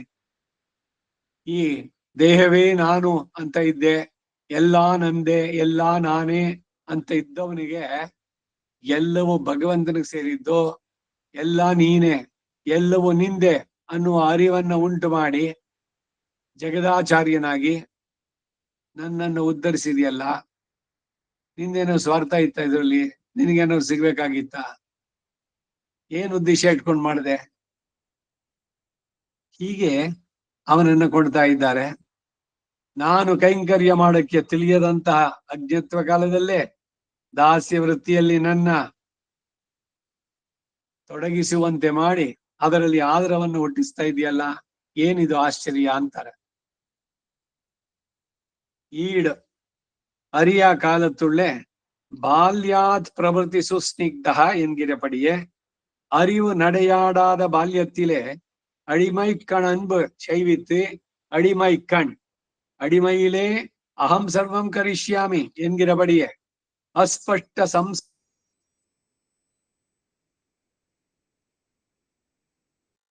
என்னை அன்வயிப்பித்தது. அன்பு செய்வித்து வரில் போகடேன் கெடில் தேடேன் என்றிருக்க என்றிக்க குருஷ்வ என்னும்படி பெறாவிடில் முடியும்படி என்றோ பண்ணித்து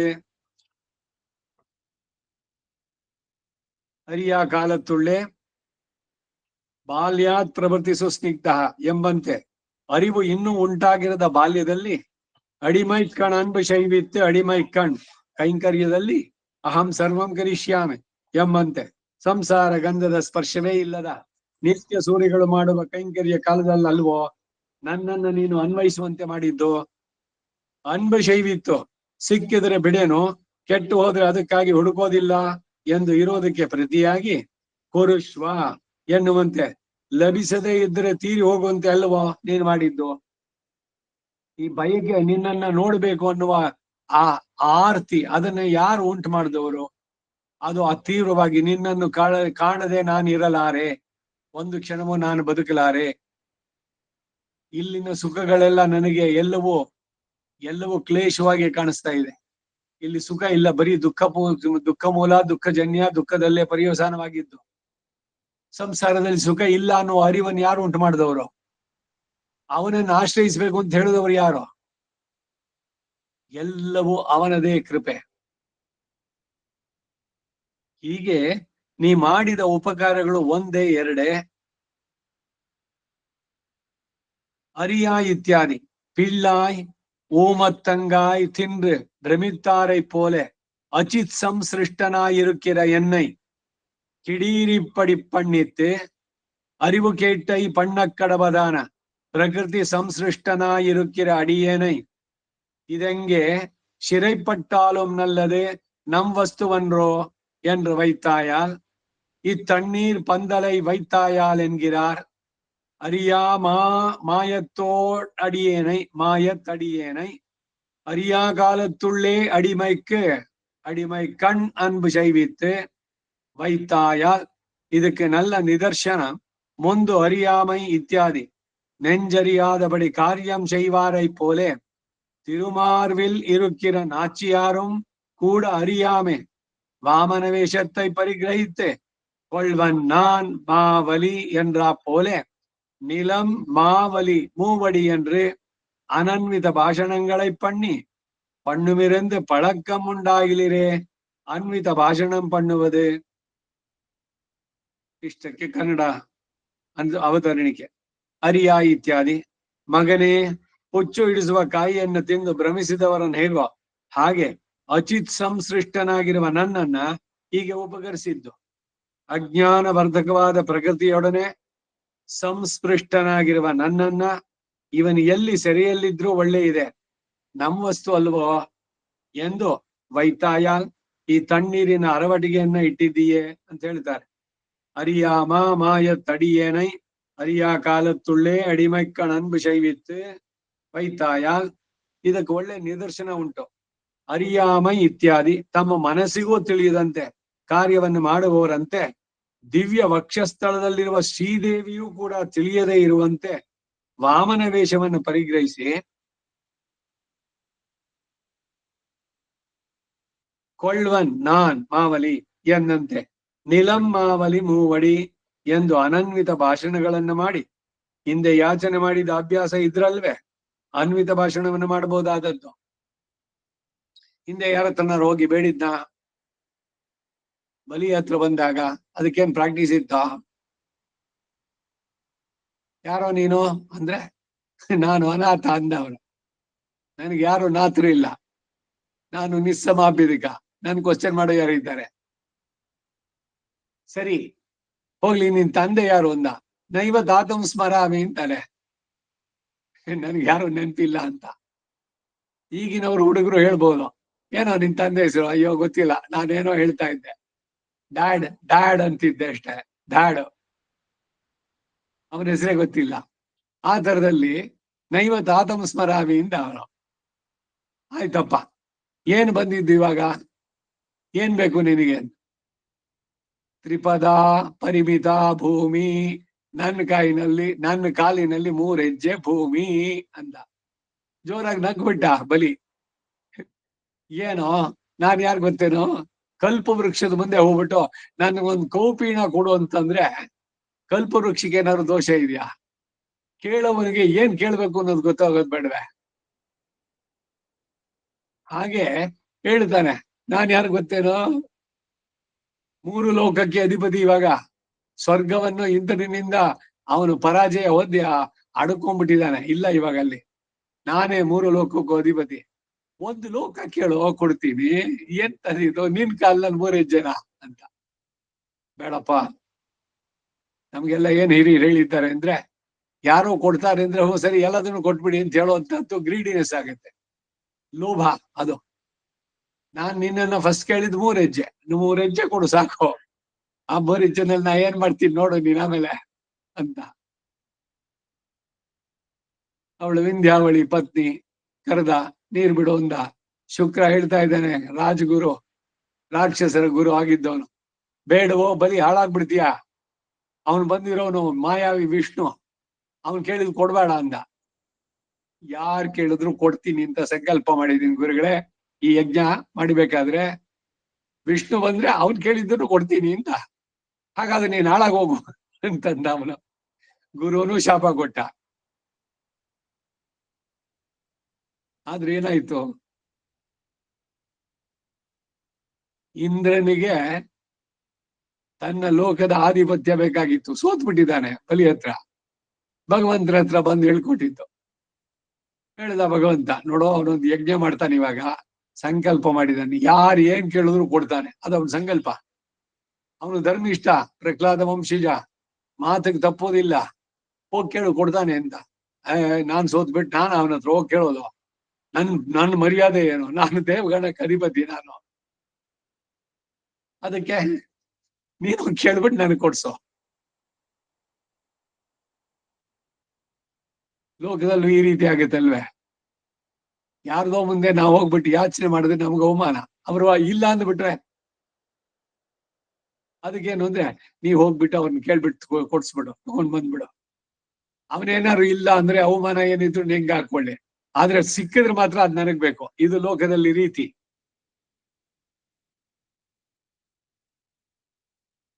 ಇಂದ್ರನು ಅದೇ ಕೆಲಸ ಮಾಡಿದ್ದು, ನಾನು ಹೋಗಿ ಹೇಗೆ ಕೇಳಲಿ ಅವನ್ನ ಅಂತ. ಇಂದ್ರನಿಗಾಗಿ ತಾನು ಹೋಗಿ ಬೇಡಿದ್ದು, ತನಗಾಗಿ ಏನಾದ್ರು ಬೇಕಿತ್ತು?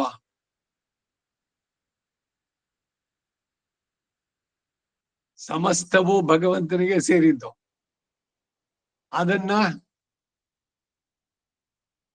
ಈಗ ಬಲಿ ಹತ್ರ ನನಗೊಂಚೂರು 3 ಹೆಜ್ಜೆ ಭೂಮಿ ಕೊಡು ಅಂತ ಕೇಳಿದ್ದು. ಯಾರಿಗೆ ಸೇರಿದ್ದದು ಭೂಮಿ?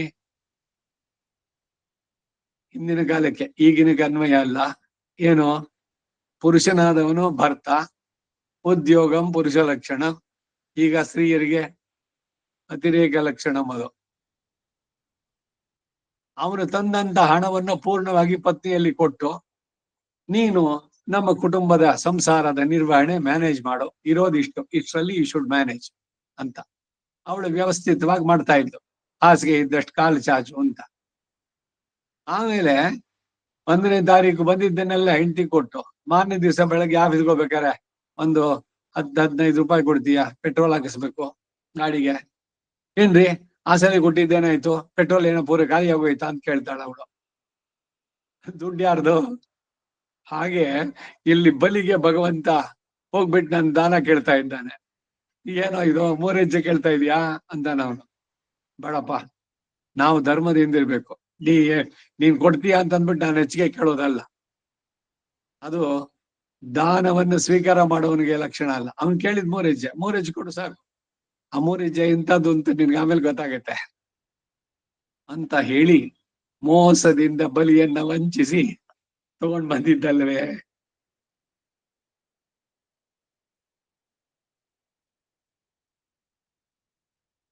ಅರಿಯ ಇತ್ಯಾದಿ. ಮಗನೇ, ಹುಚ್ಚು ಹಿಡಿಸುವ ಕಾಯಿಯನ್ನು ತಿಂದು ಭ್ರಮಿಸಿದವರನ್ನ ಹೇಗೋ ಹಾಗೆ ಅಚಿತ್ ಸಂಸೃಷ್ಟನಾಗಿರುವ ನನ್ನನ್ನ ಹೀಗೆ ಉಪಕರಿಸಿತ್ತು. ಇದೊಂದಿದೆ ಅಂತೆ, ಹುಚ್ಚಿಡಿಸುವಂತ ಕಾಯಿ ಅಂತ. ತಿಂದ್ರೆ ಜ್ಞಾನವೇ ಇರೋಲ್ಲ, ಏನೇನೋ ಬಡಬಡಿಸೋದು, ಇದೆಲ್ಲ ಮತ್ತು ಬರುವಂತಹದ್ದು. ಹಾಗೆ ಮಾದಕ ದ್ರವ್ಯಗಳು ಇವೆಲ್ಲ ಇರುತ್ತಲ್ಲ, ಇವೆಲ್ಲದೆ ಈ ಅಫೀಮು, ಗಾಂಜಾ, ಈ ಕಾಫಿ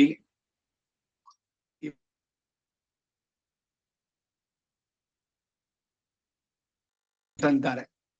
ಸುಮ್ನೆ ಎಲ್ಲ ಚೆನ್ನಾಗಿದ್ದಂತೆ ಅನ್ಸುತ್ತೆ ಕಾಫಿ ಕುಡಿದ್ಮೇಲೆ, ಆಹಾ ಎವ್ರಿಥಿಂಗ್ ಇಸ್ ಫೈನ್ ಅಂತ. ಏನ್ ನಿಜವಾಗ್ಲೂ ಅವನಿಗೆ ಆ ಎಲ್ಲ ಕಡೆನೂ ಚೆನ್ನಾಗಿದೆ ಅನ್ನೋ ಅರಿವಿದ್ಯಾ? ಬ್ಲಡ್ ಸರ್ಕ್ಯುಲೇಷನ್ ಜಾಸ್ತಿ ಆಯ್ತು, ಅದರಿಂದ ಉತ್ಸಾಹ ಇದು. ಆದ್ರೆ ಅದು ದೇಹದ ಮೇಲೆ ಕೆಟ್ಟ ಪರಿಣಾಮ ಬೀಳೋದು ಇವನು ಗೊತ್ತಾಗಲ್ಲ.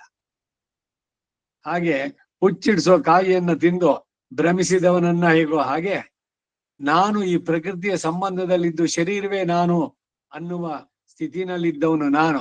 ನನ್ನನ್ನ ನೀನು ಉಪಕರಿಸಿದ್ದು ಅಜ್ಞಾನವರ್ಧಕವಾದಂತಹ ಪ್ರಕೃತಿ. ಅದಕ್ಕೆ ಪ್ರಕೃತಿಯ ಸಂಬಂಧ ಸರಿಯಾಗಿ ತಿಳ್ಕೊಳ್ಳಿ. ಇದು ನಂದು ಶರೀರ ಅಂತ ಹೇಳ್ಬೇಡಿ. ಶರೀರವೇ ನಾನು ಅನ್ನೋದೊಂದು ಸ್ಟೇಜು. 2ನೇದು, ಈ ಶರೀರ ನಂದು. ಎರಡೂ ಅಲ್ಲ. ಹಾಗಾದ್ರೆ ಈ ಶರೀರ ಯಾರು ಮಾಡಿದ್ದು?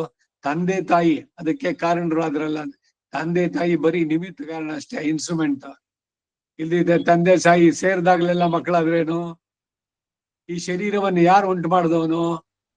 ತಾಯಿಯ ಗರ್ಭದಲ್ಲಿ ಶರೀರವನ್ನು ಉಂಟು ಮಾಡಿದವನು ಭಗವಂತ.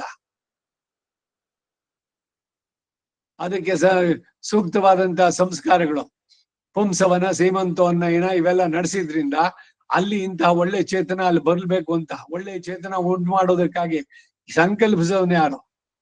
ಅದರಿಂದ ಮೂಲತಃ ಶರೀರಕ್ಕೆ ಯಾರು ಕಾರಣ ಅಂದ್ರೆ ಭಗವಂತನೇ. ಇವರು ಬರೀ ವ್ಯಾಜ ಅಂದ್ರೆ ನಿಮಿತ್ತ ಮಾತ್ರ ಭವ ಸವ್ಯಸ ಚಿನ್ನ ಅಂತ ಹೇಳಿದಂಗೆ. ಹಾಗೆ ಅಜ್ಞಾನವರ್ಧಕವಾದ ಪ್ರಕೃತಿಯೊಡನೆ ಸಂಸ್ಪೃಷ್ಟನಾಗಿದ್ದ ನನ್ನನ್ನ ಇವನು ಎಲ್ಲಿ ಸರಿಯಲ್ಲಿದ್ರು ಒಳ್ಳೇದೇ, ಆದ್ರೆ ನಮ್ಮ ವಸ್ತು ಅಲ್ವೋ ಅಂತ ವೈತಾಯ, ಈ ತಣ್ಣೀರಿನ ಅರವಟ್ಟಿಗೆಯನ್ನ ಇಟ್ಟಿದೀಯೇ ಅಂತ ಹೇಳ್ತಾರೆ. ಅರಿಯಾ ಮಾಯತ್ವೆ ಅಡಿಯೇನೈ ಅರಿಯಾ ಕಾಲത്തുള്ളೇ ಅಡಿಮೈ ಕಣಂಬ್ ಶೈವಿತ್ತು ಅಡಿಮೈ ಕಣ್ ಅನ್ಬ್ ಶೈವಿತ್ತು ವೈತಾಯಾಲ್. ಇದಕ್ಕೆ ಒಳ್ಳೆ ನಿದರ್ಶನ ಉಂಟು. ಅರಿಯಾಮ ಇತ್ಯಾದಿ ತಮ್ಮ ಮನಸ್ಸಿಗೂ ತಿಳಿಯದಂತೆ ಕಾರ್ಯವನ್ನು ಮಾಡುವವರಂತೆ. ಅಯ್ಯೋ ನಾನು ಇದ್ ಮಾಡದ್ನ ಅಂತಾರ. ಆಮೇಲೆ ಯಾರು ಮಾಡಿದ್ದು? ಅವ್ರ ಮನಸ್ಸಿಗೆ ಗೊತ್ತಿಲ್ಲ. ಒಳ್ಳೆ ಅಭ್ಯಾಸಗಳಾದ್ರೆ ಹೀಗೆ, ಓಹೋ ಏನು ವಿಷ್ಣು ಸಹಸ್ರನಾಮ, ಅಯ್ಯೋ ವಿಷ್ಣು ಸಹಸ್ರನಾಮ ಹೇಳ್ತಿದ್ದ. ಅದು ಎಷ್ಟು ಅಭ್ಯಾಸ ಆಗಿದೆ ಅಂದ್ರೆ ಆ ಸಮಯ ಆಗಿದ ತಕ್ಷಣ ಆಟೋಮೆಟಿಕ್ ಆಗಿ ಶುರುವಾಗುವಂತದ್ದು. ಅರಿಯಾ ಕಾಲತ್ತಂದ್ರೆ ಹಿಂಗೆ. ಅದಕ್ಕೆ ಒಳ್ಳೆ ಅಭ್ಯಾಸಗಳನ್ನ ಮಾಡ್ಕೊಳ್ಳಿ. ಅಭ್ಯಾಸೇನ ಸದಭ್ಯಾಸಗಳಾದ್ರೆ ನಮಗೆ ಅರಿವಿಲ್ಲದೆಯೇ ನಾವು ಅದನ್ನ ತೊಡಗ್ತಾ ಇರ್ತೀವಿ. ಹಾಗೆ ನಮ್ಮ ಮನಸ್ಸಿಗೂ ತಿಳಿಯದಂತೆ ಕಾರ್ಯವನ್ನು ಮಾಡುವವರಂತೆ ದಿವ್ಯ ವಕ್ಷಸ್ಥಳದಲ್ಲಿ ಶ್ರೀದೇವಿಯೂ ಕೂಡ ತಿಳಿಯದೆ ಇರುವರಂತೆ ಆ ವಾಮನ ವೇಷವನ್ನು ಪರಿಗ್ರಹಿಸಿ, ಲಕ್ಷ್ಮೀ ಇದ್ಲೇನೋ ವಾಮನ ಬಂದಾಗ ಹಾಗಾದ್ರೆ ಇರ್ಲಿಲ್ವೋ? ಜಿಗ್ಗೆ ಚರ್ಮ ಕೊಟ್ಟಿದ್ರಲ್ಲ ಇವನಿಗೆ ಮೈ ಸುತ್ಕೊಳ್ಳಕ್ಕೆ, ಅದನ್ನ ತೆಗೆದು ಎದೆ ಮೇಲೆ ಇನ್ ಸ್ವಲ್ಪ ಮೇಲೆ ಕೇಳ್ಕೊಂಡಂತೆ. ಈ ಶುಕ್ರಾಚಾರ್ಯ ಮೊದ್ಲೇ ಡೌಟ್ ಮಾಡ್ತಿದ್ದಾನೆ, ಇವನ್ ಮೋಸ ಮಾಡೋ ವಿಷ್ಣು ಇವನು ಬಂದಿರೋನು ಅಂತ. ಅವನು ವಿಷ್ಣು ವಕ್ಷಸ್ಥಲ ಪ್ರಿಯಾದ ಲಕ್ಷ್ಮಿಯನ್ನು ತೋರಿಸ್ಬಿಟ್ಟು ಪ್ರೂಫ್ ಹೇಳ್ತಾನೆ, ನೋಡು ಸಾಕ್ಷಾತ್ ಲಕ್ಷ್ಮಿ ವಲ್ಲಭ, ನೋಡಿ ಎದೆನಲ್ಲಿ ನೋಡು ಲಕ್ಷ್ಮಿ ಇದ್ದಾಳೆ ಅಂತ. ಅವನೆಲ್ಲಿ ಗುರುತಿಸ್ತಾನೋ ಅಂತ ಆ ಜಿಂಕೆ ಚರ್ಮ ಕೃಷ್ಣಾಜಿನವನ್ನ ತೆಗೆದ ಮೇಲೆ ಕೇಳ್ಕೊಂಡಂತೆ ಭಗವಂತ.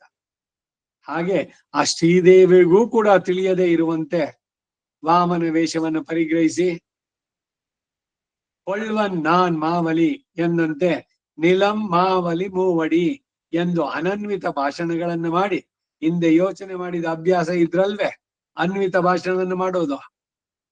ನನಗೆ ಮಹಾಬಲಿ 3 ಹೆಜ್ಜೆ ಭೂಮಿ ಬೇಕು, ಸೆಂಟೆನ್ಸ್ ಸರಿಯಾಗೈತೆ, ಹಿಂದೆ ಮುಂದಾಯ್ತು, ಯಾವ್ದು ಸಬ್ಜೆಕ್ಟ್, ಯಾವ್ದು ಪ್ರೆಡಿಕೇಟ್, ಕರ್ತೃಪದ ಯಾವ್ದು, ಕರ್ಮಪದ ಯಾವ್ದು. ಸಂಸ್ಕೃತಕ್ಕಾದ್ರೆ ಹೆಂಗಾದ್ರೂ ಆಗ್ಬೋದು, ಅದು ಹೆಂಗ್ ಬರೆದ್ರು ಕರೆಕ್ಟೇ ಸಂಸ್ಕೃತದಲ್ಲಿ. ನೋಡಿ ಅದು ಬ್ಯೂಟಿ ಆಫ್ ದೇವನಾಗರಿ ಸ್ಕ್ರಿಪ್ಟ್. ಅಹಂ ತತ್ರ ಗಚ್ಚಾಮಿ, ನಾನು ಅಲ್ಲಿಗೆ ಹೋಗ್ತೇನೆ ನಾನು ಅಲ್ಲಿಗೆ ಅಂತ ಕನ್ನಡದಲ್ಲಿದ್ರೆ ಸೆಂಟೆನ್ಸ್ ಸರಿಯಾಗ್ಲಿಲ್ಲ, ಪೂರ್ಣವಾಗ್ಲಿಲ್ಲ. ನಾನು ಅಲ್ಲಿಗೆ ಹೋಗ್ತೇನೆ. ಆದ್ರೆ ಸಂಸ್ಕೃತದಲ್ಲಿ ಗಚ್ಚಾಮಿ ಅಹಂ ತತ್ರ ಅಹಂ ಗಚ್ಚಾಮಿ ಹೆಂಗ್ ಹೇಳಿದ್ರು ಕೂಡ ಸೆಂಟೆನ್ಸ್ ಪೂರ. ಅದು ದೇವ ಭಾಷೆ ಸೊಗಸು ಅದು. ಹಾಗೆ ಇಲ್ಲಿ ಅನ್ವಯ ಹೇಗೆ ಅವೆಲ್ಲ ಏನೂ ಗೊತ್ತಾಗದಂತೆ. ನೀಲಂ ಮಾವಲಿ ಮೂವಡಿ ಅಂತ ಭಾಷಣ ಮಾಡದಂತೆ. ಅರಿಯಾಮೈ ವಂಜಿತ ಶುಕ್ರಾದಿಗಳ್ ಇವನ್ ಸರ್ವೇಶ್ವರ தேவகாரியம் செய்ய வந்தான், உன் ಸರ್ವಸ್ವತ್ತೆயும் ಅಪಹರಿಕ வந்தான் என்றால், ಈಗ ತಾನು ಹೇಳಿದೆ ಶುಕ್ರಾಚಾರ್ಯ ಒಕ್ಕಣ್ ಶುಕ್ರಾಚಾರ್ಯ ಆಗಿದ್ದು ಇವಾಗ್ಲೇನೆ. ಒಂದ್ ಕಣ್ಣನೇ ಹೋಯ್ತು ಅವನಿಗೆ. ಯಾಕೆಂದ್ರೆ ಒಂದು ದುಂಬಿಯಾಗಿ ಈ ವಿಂಧ್ಯಾವಳಿ ಬಲಿ ಹೆಂಡತಿ ಗಂಡು ಇದರಲ್ಲಿ ಗಿಂಡಿನಲ್ಲಿ ನೀರನ್ನ ಬಿಡ್ತಾ ಇದ್ದಾಳೆ. ಸಂಪ್ರದದೇ ನಮಃ ನಮಃ. ಈ ದಾನ ಮಾಡ್ಬೇಕಾದ್ರೆ ಬಹಳ ಮುಖ್ಯವಾಗಿ ಇದನ್ನೇ ಕಲಿಬೇಕಾಗ್ತದೆ. ಈಗ ಯಾರಿಗೋ ಏನನ್ನೋ ಕೊಡ್ತೀರಿ, ಪತ್ನಿ ಜೊತೆನಲ್ಲಿರ್ಬೇಕು, ಅವಳು ಪತಿಯ ಕೈಗೆ ನೀರ್ ಹಾಕಬೇಕು, ಇವನ್ ಸಂಕಲ್ಪ ಹೇಳಿ ಇದನ್ನ ನಾನು ಕೊಡ್ತಾ ಇದ್ದೇನೆ ಅಂತ, ಅವಾಗ್ಲೇ ಆ ದಾನ ಪೂರ್ಣವಾಗುವಂತದ್ದು. ಹಾಗೆ ಪತ್ನಿಯಾದವಳು ಬಲಿಯ ಕೈಗೆ ನೀರನ್ನು ಬಿಟ್ಟು ಆ ನೀರನ್ನ ಇವನು ವಿಷ್ಣು ಪರಿಗ್ರಹಿಸಿದ್ನಲ್ಲ, ಆ ಸಂದರ್ಭ ಅವಾಗ ಇವನು ನೀರ್ ಇನ್ನೇನು ಅವಳು ಹಾಕ್ಬೇಕು. ಮತ್ತೆ ಮತ್ತೆ ಎಚ್ಚರಿಸ್ತಾ ಇದ್ದಾನೆ ಶುಕ್ರಾಚಾರ್ಯ, ಬೇಡವೋ ಕೊಡ್ಬೇಡ, ಅವನು ಬಂದಿರೋನು ಕುಳ್ಳ ಅಲ್ಲ, ಅದಕ್ಕೇನೆ ಕಳ್ಳನ್ನು ನಂಬಿದ್ರು ಕುಳ್ಳನ್ ನನ್ಬೇಡಿ ಅನ್ನೋ ಗಾದೆ ಬಂದಿರೋದು ಇದಕ್ಕೆ. ಅವನು ಕುಳ್ಳ, ನಂಬಿಕೆ ಅರ್ಹನಲ್ಲ, ಅವನು ಬಂದಿರೋನು ಮಾಯಾವಿ ಮೋಸಗಾರ ವಿಷ್ಣು ಅವನು ಅಂತಂದ. ಹಾಗೂ ಕೇಳಿಲ್ಲ. ಆದ್ರೂ ರಾಕ್ಷಸ ಗುರು ನಾನು, ಏನಾರು ಮಾಡಿ ಅವನನ್ನು ರಕ್ಷಣೆ ಮಾಡ್ಬೇಕು, ಕೊಡ್ಬಾರ್ದು ಇವನ್ ದಾನ ಅಂತ ಹೇಳಿ ಆ ವಿಂಧ್ಯಾವಳಿ ಗಿಂಡಿ ತಗೊಂಡು ಇನ್ನೇನ್ ಕೊಡ್ಬೇಕು. ಅಷ್ಟರಲ್ಲಿ ಅವನ ಮಾಯೆಯಿಂದ ಒಂದು ದುಂಬಿಯಾಗಿ ಆ ಗಿಂಡಿಯ ತುದಿಗೆ ಒಳಗಡೆ ಸೇರ್ಕೊಂಡ್ಬಿಟ್ಟಿದ್ದಾನೆ. ನೀರ್ ಬಂದ್ರೆ ತಾನೆ ಈ ದಾನ ಪೂರ್ಣವಾಗೋದು. ನೀರೇ ಬರ್ಲಿಲ್ಲ, ಅವಳು ಬಗ್ಗಿಸ್ತಾ ಇದ್ದಾಳೆ, 1 ಡ್ರಾಪ್ ನೀರು ಬರ್ಲಿಲ್ಲ. ಇವ್ ನೋಡ್ದ ಬರೀ ಏನಾಯ್ತು ಅಂತ. ಅದಕ್ಕೆ ಅವನು ವಾಮನ ಹೇಳ್ದ, ಓ ಏನೋ ಕೊಟ್ಕೊಂಡ್ಬಿಟ್ಟಿದೆ ಅಂತ ಕಾಣಿಸುತ್ತೆ, ತಡಿ ಒಂದ್ ಸ್ವಲ್ಪ ಅಂತ ಹೇಳಿ ಕೈನಲ್ಲಿ ದರ್ಬೆ ಇತ್ತು ಪವಿತ್ರ, ಅಪವಿತ್ರದಿಂದ ಆ ತೂತ್ನಲ್ಲಿ ಚುಚ್ಚದ. ಹಿಂಗೆ ಆ ಚುಚ್ಚಿದ್ರೆ ಏನಾಯ್ತು, ಅದು ಸೀದಾ ಶುಕ್ರಾಚಾರ್ಯನ ಕಣ್ಣಿಗೆ ಚುಚ್ತದು. ಒಂದ್ ಕಣ್ಣು ಹೋಯ್ತು ಅವನಿಗೆ. ಆ ನೋವಾಗ ಅವನ ಆಮೇಲೆ ಬಿಟ್ಟು ಹೊರಗಡೆ ಬಂದ, ನೀರು ಬಂತು, ದಾನ ಸಂಪೂರ್ಣ ಆಯ್ತು. ಅವನು ಒಕ್ಕಣ್ ಶುಕ್ರಾಚಾರ್ಯ ಆದ, ಒಂದೇ ಕಣ್ಣು. ಹೀಗೆ ಶುಕ್ರಾದಿಗಳು அவர்கள் பாசுரம் செவிப்படாதபடி தன் பேச்சாலே அவனை அறிவு கெடுத்து வஞ்சித்தானாயிற்று. அப்படியே எனது ஆவியுள் கலந்து நான் இருக்கிற விடத்தளவும் வந்து என்னோடே கலந்து அத்தியந்தம் அந்நியபரனான என் ஆத்மாவிலே புகுந்து உன் குணச்சேஷ்டிதங்களாலே வசீகரித்து அறியாமை குருளாய் நிலம் மாவலி மூவடி என்று அறியாமை வஞ்சித்தா போலே எனது ஆவியுள் கலந்து அறியாமா மாயத்து அடியேனை அறியா காலத்துள்ளே அடிமை கணன் விஷன்பித்தா வைத்தாயால் என்று ಅನ್ವಯಂ. ಕಡೆಯಲ್ಲಿ ಹೇಗೆ ಅನ್ವಯ ಅನ್ನೋದನ್ನ ಹೇಳಿದ್ರು. ಅರಿಯಾಮೈ ವಂಜಿತ್ತ, ಶುಕ್ರಾದಿಗಳು ಇವನು ಸರ್ವೇಶ್ವರ, ದೇವ ಕಾರ್ಯವನ್ನು ಮಾಡಲು ಬಂದಿದ್ದಾನೆ, ಸ್ವರ್ಗಲೋಕ ವಾಪಸ್ಸು ದೇವತೆಗಳ ಕೊಡ್ಸಕ್ ಬಂದಿದ್ದಾನೆ, ದೇವರ ಕಾರ್ಯಕ್ಕೆ ನಿನ್ನ ಸರ್ವಸ್ವವನ್ನು ಅಪಹರಿಸಲು ಬಂದಿದ್ದಾನೆ ಎಂದು ಹೇಳಿದ್ರೆ ಅವರುಗಳು ಸಲಹೆ ಕಿವಿಗೆ ಬೀಳದಂತೆ ತನ್ನ ಮಾತಿನಿಂದ ಅವನನ್ನ ಮೋಗೊಳಿಸಿ ಬಲಿಯನ್ನ. ಗುರುವಿನ ಮಾತು ಅವನು ಕೇಳದೆ ಇರೋದಕ್ಕೆ ಮಾಡಿದ್ದೇನೋ, ಬಲಿಯ ಮನಸ್ಸನ್ನ ಹೀಗೆ ಅಪರಿಸಿ ವಂಚಿಸಿದನಷ್ಟೆ. ಹಾಗೆಯೇ ಏನದ ಆವಿಯುಳ್ಕಲೆಂದೇ ನಾನಿರುವ ಸ್ಥಳದವರೆಗೂ ಬಂದು ನನ್ನೊಡನೆ ಕಲೆತು ಅತ್ಯಂತವಾಗಿ ಅನ್ಯಪರನಾದ ನನ್ನ ಆತ್ಮನಲ್ಲಿ ಪ್ರವೇಶಿಸಿ ನಿನ್ನ ಗುಣ ಚೇಷ್ಟಿತಗಳಿಂದ ವಶೀಕರಿಸಿ ಒಬ್ಬರಿಗೂ ತಿಳಿಯದಂತೆ ವಾಮನನಾಗಿ ಭೂಮಿ ಮಹಾಬಲಿ ಮೂರಡಿ ಎಂದು ಅವನಿಗೂ ತಿಳಿಯದಂತೆ ವಂಚಿಸಿದಂತೆ ನನ್ನ ಆತ್ಮನೊಳಗೆ ಸೇರಿ ಅಜ್ಞಾನ ವರ್ಧಕವಾದ ಮಹಾಮಾಯಾ ಸಂಸಾರ ಪಾಶದಲ್ಲಿ ಮುಳುಗಿದ್ದ ನನ್ನನ್ನ ನಾನು ಕೈಂಕರ್ಯ ಮಾಡುವುದಕ್ಕೆ ತಿಳಿಯದ ಅಜ್ಞತ್ವ ಕಾಲದಲ್ಲಿಯೇ ದಾಸ್ಯ ವೃತ್ತಿಯಲ್ಲಿ ಆದರವನ್ನು ಹುಟ್ಟಿಸಿದ್ದೀಯೇ ಅಂತಾರೆ. ಇದು ಅನ್ವಯ. ಇದು 3ನೇ ಪಾಶುರ. ಮುಂದಿನ ಪಾಶುರ 4ನೇ ಪಾಶುರ. ಅದಕ್ಕೊಂದು ಅವತಾರಿಗೆ ವೈತಾಯಾಲ್ ಎಂದು ಅವನು ಮಾಡಿದ ಉಪಕಾರವನ್ನ ಮುಂದೆ ಕೇಳ್ತಾ ಇದ್ದಾರೆ. 4ஆம் பாட்டு.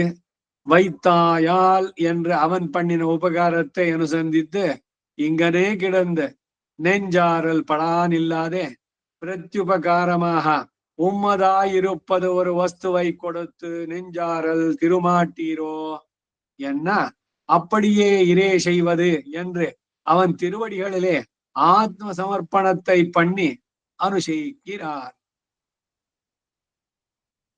4ನೇ ಪಾಶುರ.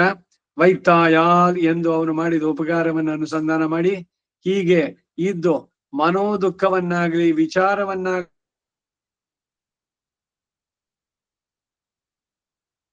ಮನಸ್ಸಮಾಧಾನ ಹೊಂದಲಾರಿರೋ ಎಂದು ಅವನು ಕೇಳಲು ಹಾಗೆ ಮಾಡೋದೇ ಸರಿ ಎಂದು ಅವನ ಶ್ರೀಪಾದಗಳಲ್ಲಿ ಆತ್ಮ ಸಮರ್ಪಣವನ್ನು ಮಾಡಿ ಅನುಸರಿಸ್ತಾರೆ.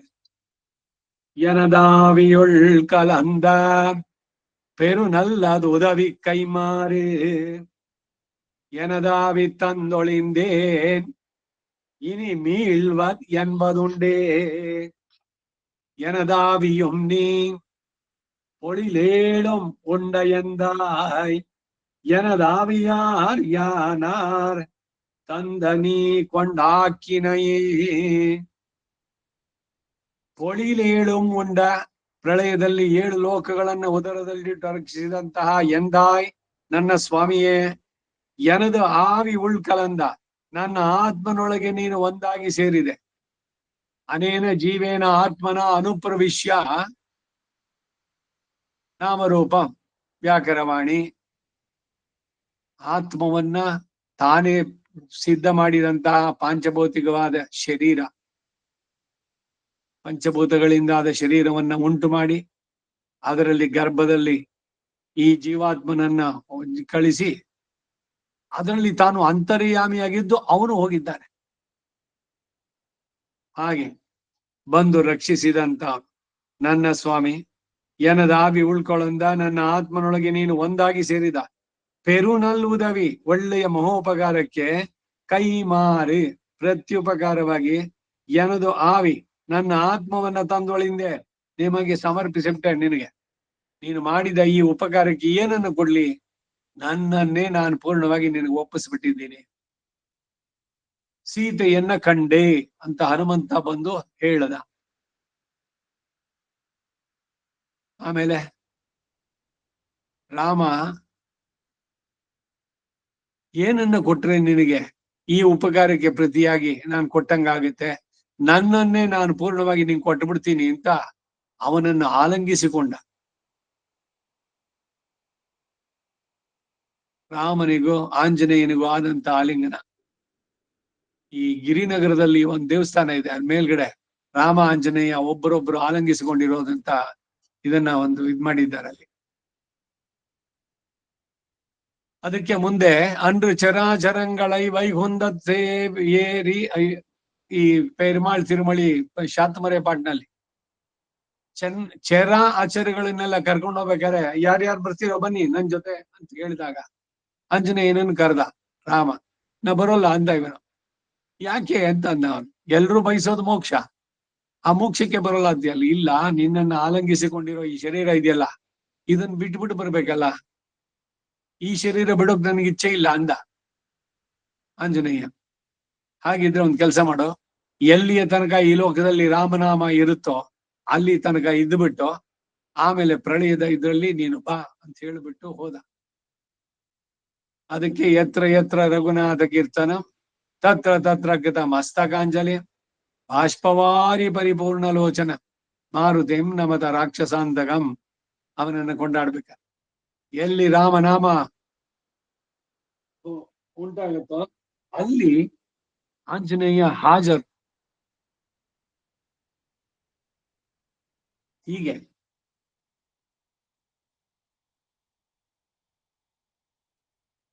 ನನ್ನ ಆತ್ಮವನ್ನೇ ನಿನಗೆ ಸಮರ್ಪಿಸಿಬಿಟ್ಟೆ ನೀನು ಮಾಡಿದ ಉಪಕಾರಕ್ಕೆ. ಇನ್ಮೇಲೆ ಮೀಳ್வது ಎಂಬುದು ಉಂಡೆ, ಕೊಟ್ಟದನ್ನ ಹಿಂದಕ್ಕೆ ತೆಗೆದುಕೊಳ್ಳುವುದು ಎಂಬುದೊಂದುಂಟು.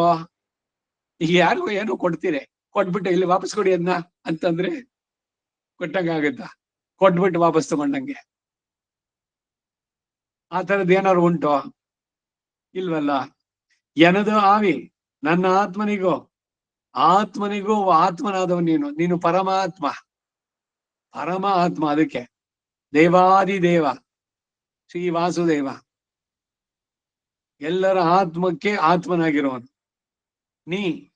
ನೀನು. ಆದ್ದರಿಂದ ಎನದು ಆವಿ ಯಾರ್, ನನ್ನ ಆತ್ಮ ಯಾರು, ನಾನು ಯಾರು? ತಂದ ನೀ ಸೃಷ್ಟಿಸಿಕೊಟ್ಟಂತ ನೀನೇ ತಾನೆ ಕೊಂಡಾಕಿನೈ ಪುನಃ ಸ್ವೀಕರಿಸ್ತಾ ಇದ್ದೀಯ. ಇದು ನಂದ.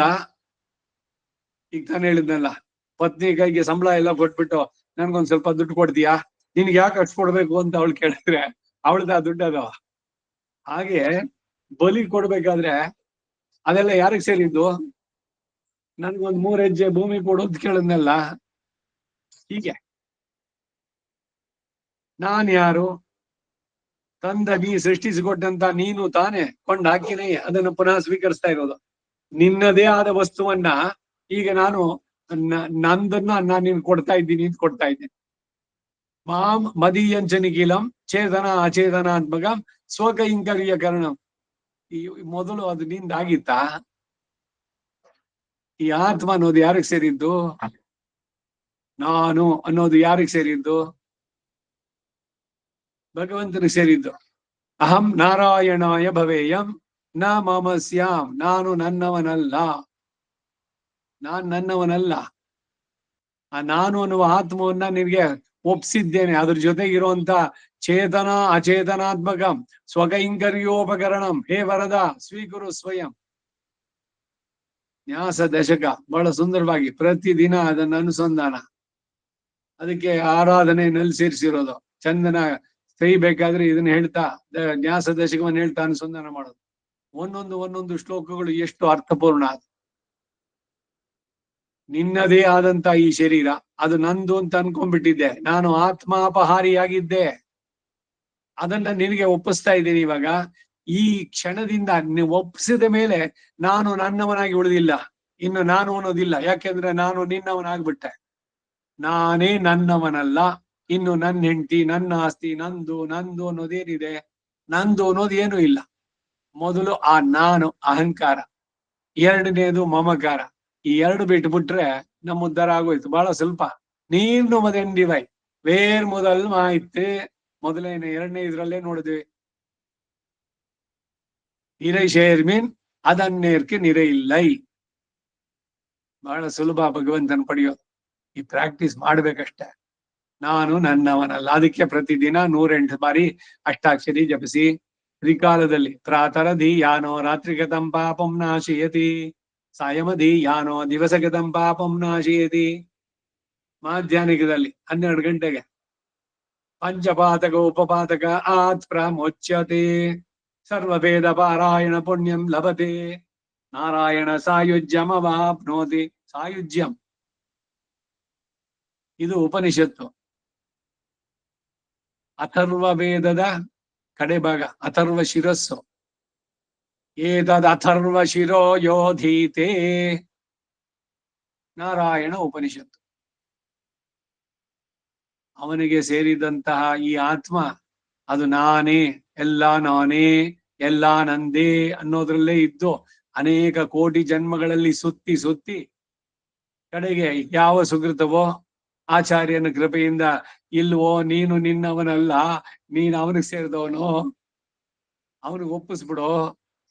ನೀನು ಶರಣವಾಗ್ಬಿಟ್ರೆ ತನತಾಳ್ ಅடைந்தார்க்கெಲ್ಲ ಮರಣಮಾನಾಲ್ ವೈಗುಂಧಂ கொடுக்கும்பிரான். ನಾನು ನನ್ನೋದು ಅನ್ನೋದನ್ನೆಲ್ಲ ಅವನಿಗೆ ಸಮರ್ಪಿಸ್ಬಿಟ್ರೆ ಅವನು ತುಂಬಾ ಆತ್ಮೀಯನಾಗ್ತಾನೆ, ತುಂಬಾ ಹತ್ತಿರದವನಾಗ್ತಾನೆ, ಅನ್ಬನಾಗುಂ ಅಣಿಯನಾಗುಂ.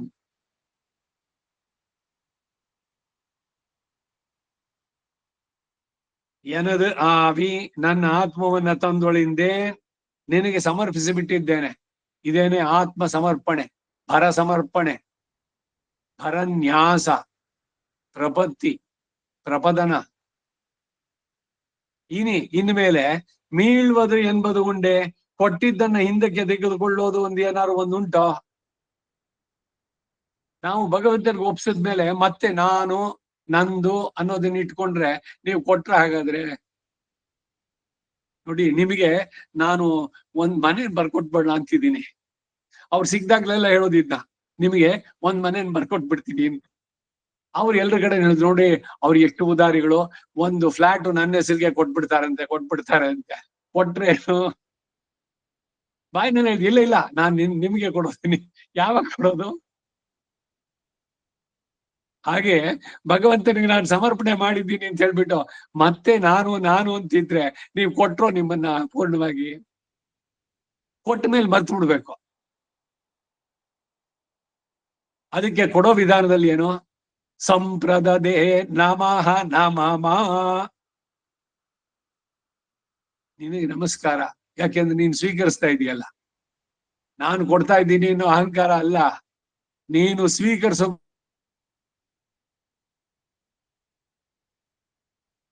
ಇದನ್ನ ಕೊಟ್ಟಲ್ಲ, ಇದು ನಂದಲ್ಲ, ನಮಃ. ಆ ನಮಃ ಅಂತ ಹೇಳದೆ ಇದ್ರೆ ನೀವು ಕೊಟ್ಟಂಗ ಆಗೋಲ್ಲ. ಮಾಮ ನಿಮಗೊಂದು ಶಾಲು ಕೊಟ್ಟಿದ್ದೆ, ಯಾವಾಗ್ಲೂ ಒಂದ್ಸಲಿ ತಿರುಪಾವ ಇದ್ರಲ್ಲಿ ಉಪಯೋಗಿಸ್ತಾ ಇದ್ದೀರಾ? ಇನ್ನುವೆ 20-30 ವರ್ಷದ ಹಿಂದೆ ಕೊಟ್ಟಿದ್ ಶಾಲು ಇನ್ನು ಯೂಸ್ ಮಾಡ್ತಾ ಇದ್ದೀರಾ? ನಾ ಕೊಟ್ಟಿದ್ದು ಅಂದ್ರೆ ಅವ್ರು ಕೊಟ್ಟೇ ಇಲ್ಲ.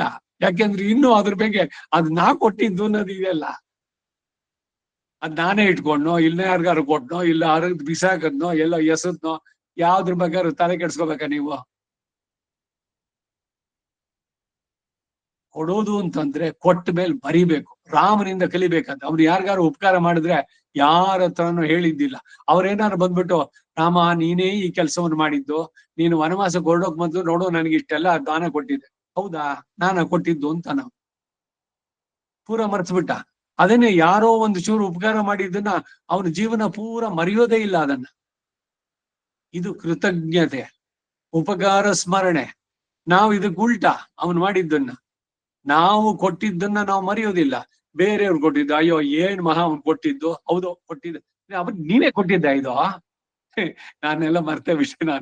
ನಾನು ಯಾರೋ ಇನ್ಯಾರೋ ಕೊಟ್ಟಿದ್ದಿಲ್ಲ, ನಾನೇ ಸಂಪಾದಿಸಿದ್ದು ಅನ್ಕೊಂಡಿದ್ದೆ. ಯಾಕೆಂದ್ರೆ ಅವ್ರು ಹೇಳ್ತಾರೆ, ನಾನೇ ಕೊಟ್ಟಿದ್ರಿ ಅದು ನಿಮಗೆ. ಅವನು ಕೊಟ್ಟೇ ಇಲ್ಲ, ನಾನೇ ಕೊಟ್ಟಿದ್ದು ಅಂದವನು. ಇವನಿಗೆ ಆ ಉಪಕಾರ ಸ್ಮರಣೆನೂ ಇಲ್ಲ. ನಾಸ್ತಿ ಪ್ರಾಯಶ್ಚಿತ್ತಂ ಕೃತಜ್ಞ. ಕೃತಜ್ಞ ಯಾರು ಅಂದ್ರೆ ಉಪಕಾರವನ್ನ ಸ್ಮರಿಸದೇ ಇರೋನು, ಸ್ಮರಣೆ ಮಾಡದೇ ಇದ್ರೆ ಅದಕ್ಕೆ ಪ್ರಾಯಶ್ಚಿತ್ವೇ ಇಲ್ಲ ಅಂತಾರೆ. ಅಷ್ಟು ದೊಡ್ಡ ಅಪಚಾರ ಅದು. ಯಾರಿಂದ ನಾನು ಉಪಕೃತರಾದ್ರೆ ಅದನ್ನ ನೆನಪಿನಲ್ಲಿ ಇಟ್ಕೋಬೇಕು, ಮರಿಬಾರದು. ಕೊಟ್ಟ ಮೇಲೆ ಅದು ನಂದಲ್ಲ ಅಂತ ಹೇಳೋದು ಬಹಳ ಬಹಳ ಮುಖ್ಯ. ಬಲಿಯಿಂದ ಕಲಿಬೇಕಾದದ್ದು. ಅದಕ್ಕೇನೆ ಆಳ್ವಾರಿಗಳೆಲ್ಲ ಕಡೆಗಳಲ್ಲೂ ಅವನು ಬರೀ ಬಲಿ ಅಂತ ಹೇಳೋದೇ ಇಲ್ಲ, ಬಲಿ ಅಂತಾರೆ. ಬಲೀಂದ್ರ ಪೂಜೆ. ಯಾಕೆ? ಮುಂದಕ್ಕೆ ಅವನು ಇಂದ್ರ ಪದವಿ ಅವನಿಗೆ ಡೆಫಿನೆಟ್ ಮುಂದಿನ ಕಲ್ಪದಲ್ಲಿ. ಬಲೀಂದ್ರ ಬಲಿ ಅಷ್ಟೇ, ಅವನು ಮಹಾಬಲಿ. ಮಹಾಬಲಿಯೈ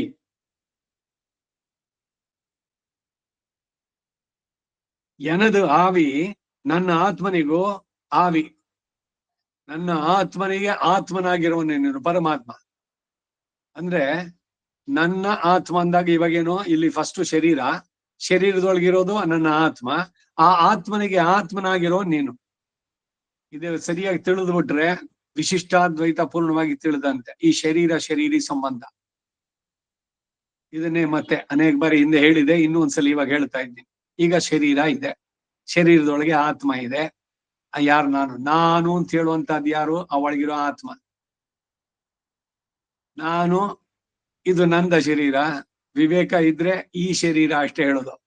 ನಾವ್ ಹೇಳ್ತೀವಿ ಇದು ನಂದು, ನನಗಿಷ್ಟು ಬಂದಂತೆ ಮಾಡಿ, ಇದು ನನ್ನ ಆಸ್ತಿ, ಇದು ನಂದು, ಇವರು ನನ್ನವರು. ಮೊದಲು ನಾನು, ಆಮೇಲೆ ನಂದು. ಈ ನಮ್ಮ ಅಳ್ವಾರು ಅದಕ್ಕೇನೆ ಈ ನಾನು ನಂದು ಅಂತ ಹೇಳ್ಬಿಟ್ರೆ ಎಲ್ಲಿ ಅದು ಉಂಟ್ಕೊಂಡ್ಬಿಡುತ್ತೋ ಮತ್ತೆ ಈ ಮಾಯೆ ಅಂತ ಹೇಳಿ ನೀರ್ ನುಮದೇನ್ರಿ ವೈ ಅಂದ್ರು ಅವ್ರು. ನೀನು ನಿಂದು ಅನ್ನೋದನ್ನ ಬೇರೆ ಸಮೇತ ಕಿತ್ತಾಕು. ಇಲ್ಲಿರೋ ಪಾರ್ಥೆನಿಯಂಗಿಂತ ಚೆನ್ನಾಗಿ ಬೆಳೆಯುತ್ತೆ. ಈ ಅಹಂಕಾರ ಮಮಕಾರಗಳನ್ನ ಸುಟ್ರು ಹೋಗಲ್ಲ, ಹೀನ್ ಸುಳಿ ಬೋಳ್ಸಿದ್ರು ಹೋಗಲ್ಲ ಅಂತಾರಲ್ಲ, ಹಾಗೆ ಈ ನಾನು ನನ್ನದು ಅನ್ನೋದನ್ನ ಪ್ರತಿದಿನ ಅದನ್ನ ಸುಡ್ತಾ ಇರ್ಬೇಕು. ಅದಕ್ಕೆ ಮೂಲತಃ ಏನ್ ಮಾಡ್ಬೇಕು ಅಂತ ಬೇರೆ ಸಮೇತ ಕಿತ್ತಾಕ್ಬೇಕು. ಬರೀ ಮೇಲೆ ಕತ್ತರಿಸಿದ್ರೆ ಮತ್ತೆ ಚಿಗುರತ್ತೆ. ಮೇಲಿಂದ ಎಲ್ಲ ಹತ್ತಿಸ್ಬಿಟ್ಟಿದೀನಿ, ಭೂಮಿ ಮೇಲಿಂದ ಎಲ್ಲ ಬೇರ್ ಮಾತ್ರ ಕೆಳಗಿದೆ ಅಂದ್ರೆ ನೀರ್ ಬಿತ್ತು ಅಂದ್ರೆ ಮತ್ತೆ ಚಿಗುರತ್ತೆ. ಹಾಗೆ ಜೀವನ ಪೂರ್ತ ಈ ನಾನು ಅನ್ನೋದು ತಲೆ ಎತ್ತದಂತೆ ಈಗೋ ಅದನ್ನ ಕೊಲ್ಲಬೇಕು. ಕಿಲ್ ದಟ್ ಈಗೋ ಅಂತಾರೆ. ಹೇಗೆ ಅಂದ್ರೆ ಬೇರ್ ಸಮೇತ ಕಿತ್ತಾಕು. ಆ ನಾನು ಅಂತ ಏನಿದೆಯೋ ಜೀವಾತ್ಮ, ಅದು ಭಗವಂತನಿಗೆ ಶರೀರ. ಈಗ ಈ ಶರೀರದೊಳಗೆ ಈ ಆತ್ಮ ಇದೆ. ಈ ಆತ್ಮ ಹೋಗ್ಬಿಟ್ರೆ ಅದೇನ್ ಕರಿತೀರಿ ನೀವು? ಶವ. ಶರೀರ ಅಲ್ಲೇ ಇದೆ, ತೂಕ ಹಾಕಿ ಏನೊಂದು ಚೂರು ಕಡಿಮೆ ಇಲ್ಲ. 0.00 ಗ್ರಾಮ್ಸ್ ವೆಯ್ಟ್ ಅಲ್ಲೂ ಏನು ವ್ಯತ್ಯಾಸ ಇಲ್ಲ. ಪ್ರಾಣ ಹೋಗೋಕ್ ಮೊದ್ಲು ಆಮೇಲೆ. ಆತ್ಮದ ವೆಯ್ಟ್ ಏನು? ಆತ್ಮದ ಸ್ವರೂಪ ಏನು? ಅದೇನಾದ್ರು ಸಿಗತ್ತಾ? ಕಾಣಿಸುತ್ತಾ? ಕಾರ್ಡಿಯಾಲಜಿಸ್ಟ್ ಓಪನ್ ಮಾಡ್ಲಿ ಹಾರ್ಟ್, ಓಪನ್ ಹಾರ್ಟ್ ಸರ್ಜರಿ, ಹೃದಯ ಸುಪ್ರತಿಷ್ಠಿತ ಅಂತ ಹೇಳುತ್ತಲ್ಲ, ಎಲ್ಲರೂ ಹುಡುಕ್ಲಿ ಹೃದಯದಲ್ಲಿ ಸಿಗುತ್ತೋ ಆತ್ಮ ಅವ್ರ ಕೈಗೆ? ಒಂದ್ ಇಕ್ಕಳದಿಂದ ಸಣ್ಣದು ಮೈಕ್ರೋ ಫೋರ್ಸೆಪ್ಸ್, ಅದರಿಂದ ಹಿಡಿದ್ಬಿಟ್ಟು ನೋಡಿ ವಿಲ ಒತ್ತಾಡ್ತಾ ಇದೆ.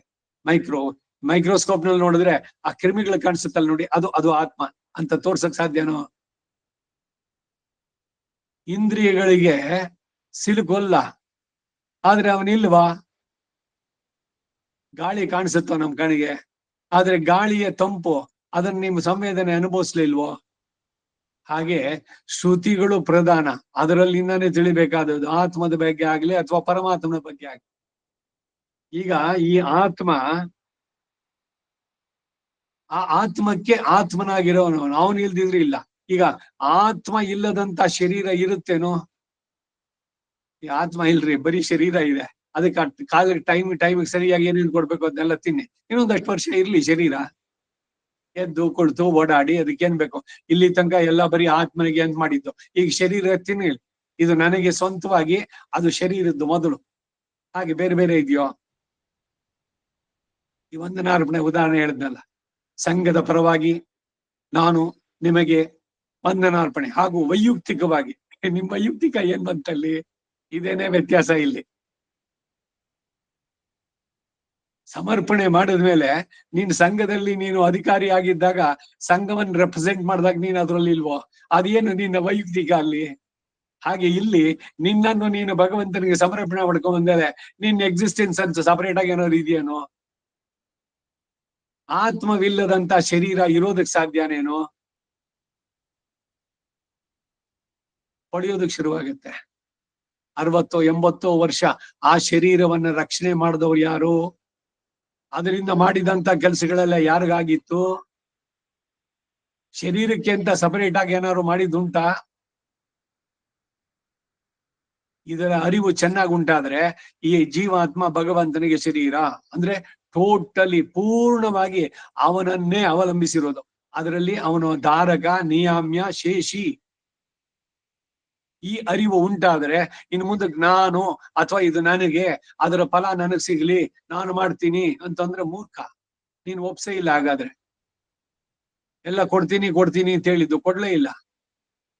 ಫ್ಲಾಟ್ ಕೊಡ್ತೀನಿ ಅಂದ್ರೆ ರಿಜಿಸ್ಟರ್ ಮಾಡಿ ಕೊಟ್ಟು ಬಿಡ್ಬೇಕು, ಮುಗಿಬೇಕು, ಮರ್ತು ಬಿಡ್ಬೇಕು ಕೊಟ್ಟು. ನಾನೆಲ್ಲ ಕೊಟ್ಟಿದ್ದು ನಾ ಮಾಮ ಕೊಟ್ಟು ಮರೆಯಿರಿ. ಕೊಟ್ಟಿದ್ದನ್ನು ಮತ್ತೆ ನೆನಪಿಸ್ಕೊಳ್ಬೇಡಿ. ಅದೇ ಯಾರಿಂದಾನವ್ರು ಸ್ವೀಕರಿಸಿದ್ರೆ ಅದನ್ನ ಮರಿಬೇಡಿ. ನಾವ್ ಇದನ್ನ ಉಲ್ಟಾ ಮಾಡ್ತೀವಿ.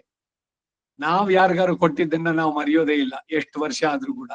ಅದೇ ಯಾರಿಂದ ನಾನು ಉಪಕೃತರಾದ್ರೆ, ಅಯ್ಯೋ ಏನ್ ಮಹಾ ಮಾಡಿದ್ದು, ಅವ್ರಿಗೆ ಏನು ಕೊಳ್ತೋಗೋ ಅಷ್ಟಿತ್ತು, ಅವ್ರು ಕೊಟ್ಟಿದ್ ನೋಡಿ ಇಷ್ಟು. ಅವಾಗ ಅದ್ರಲ್ಲಾದ್ರೂ ಕೃತಜ್ಞತೆ ಇದೆಯಾ? ಇದು ಲೋಕದ ರೀತಿ ನೀತಿಗಳು.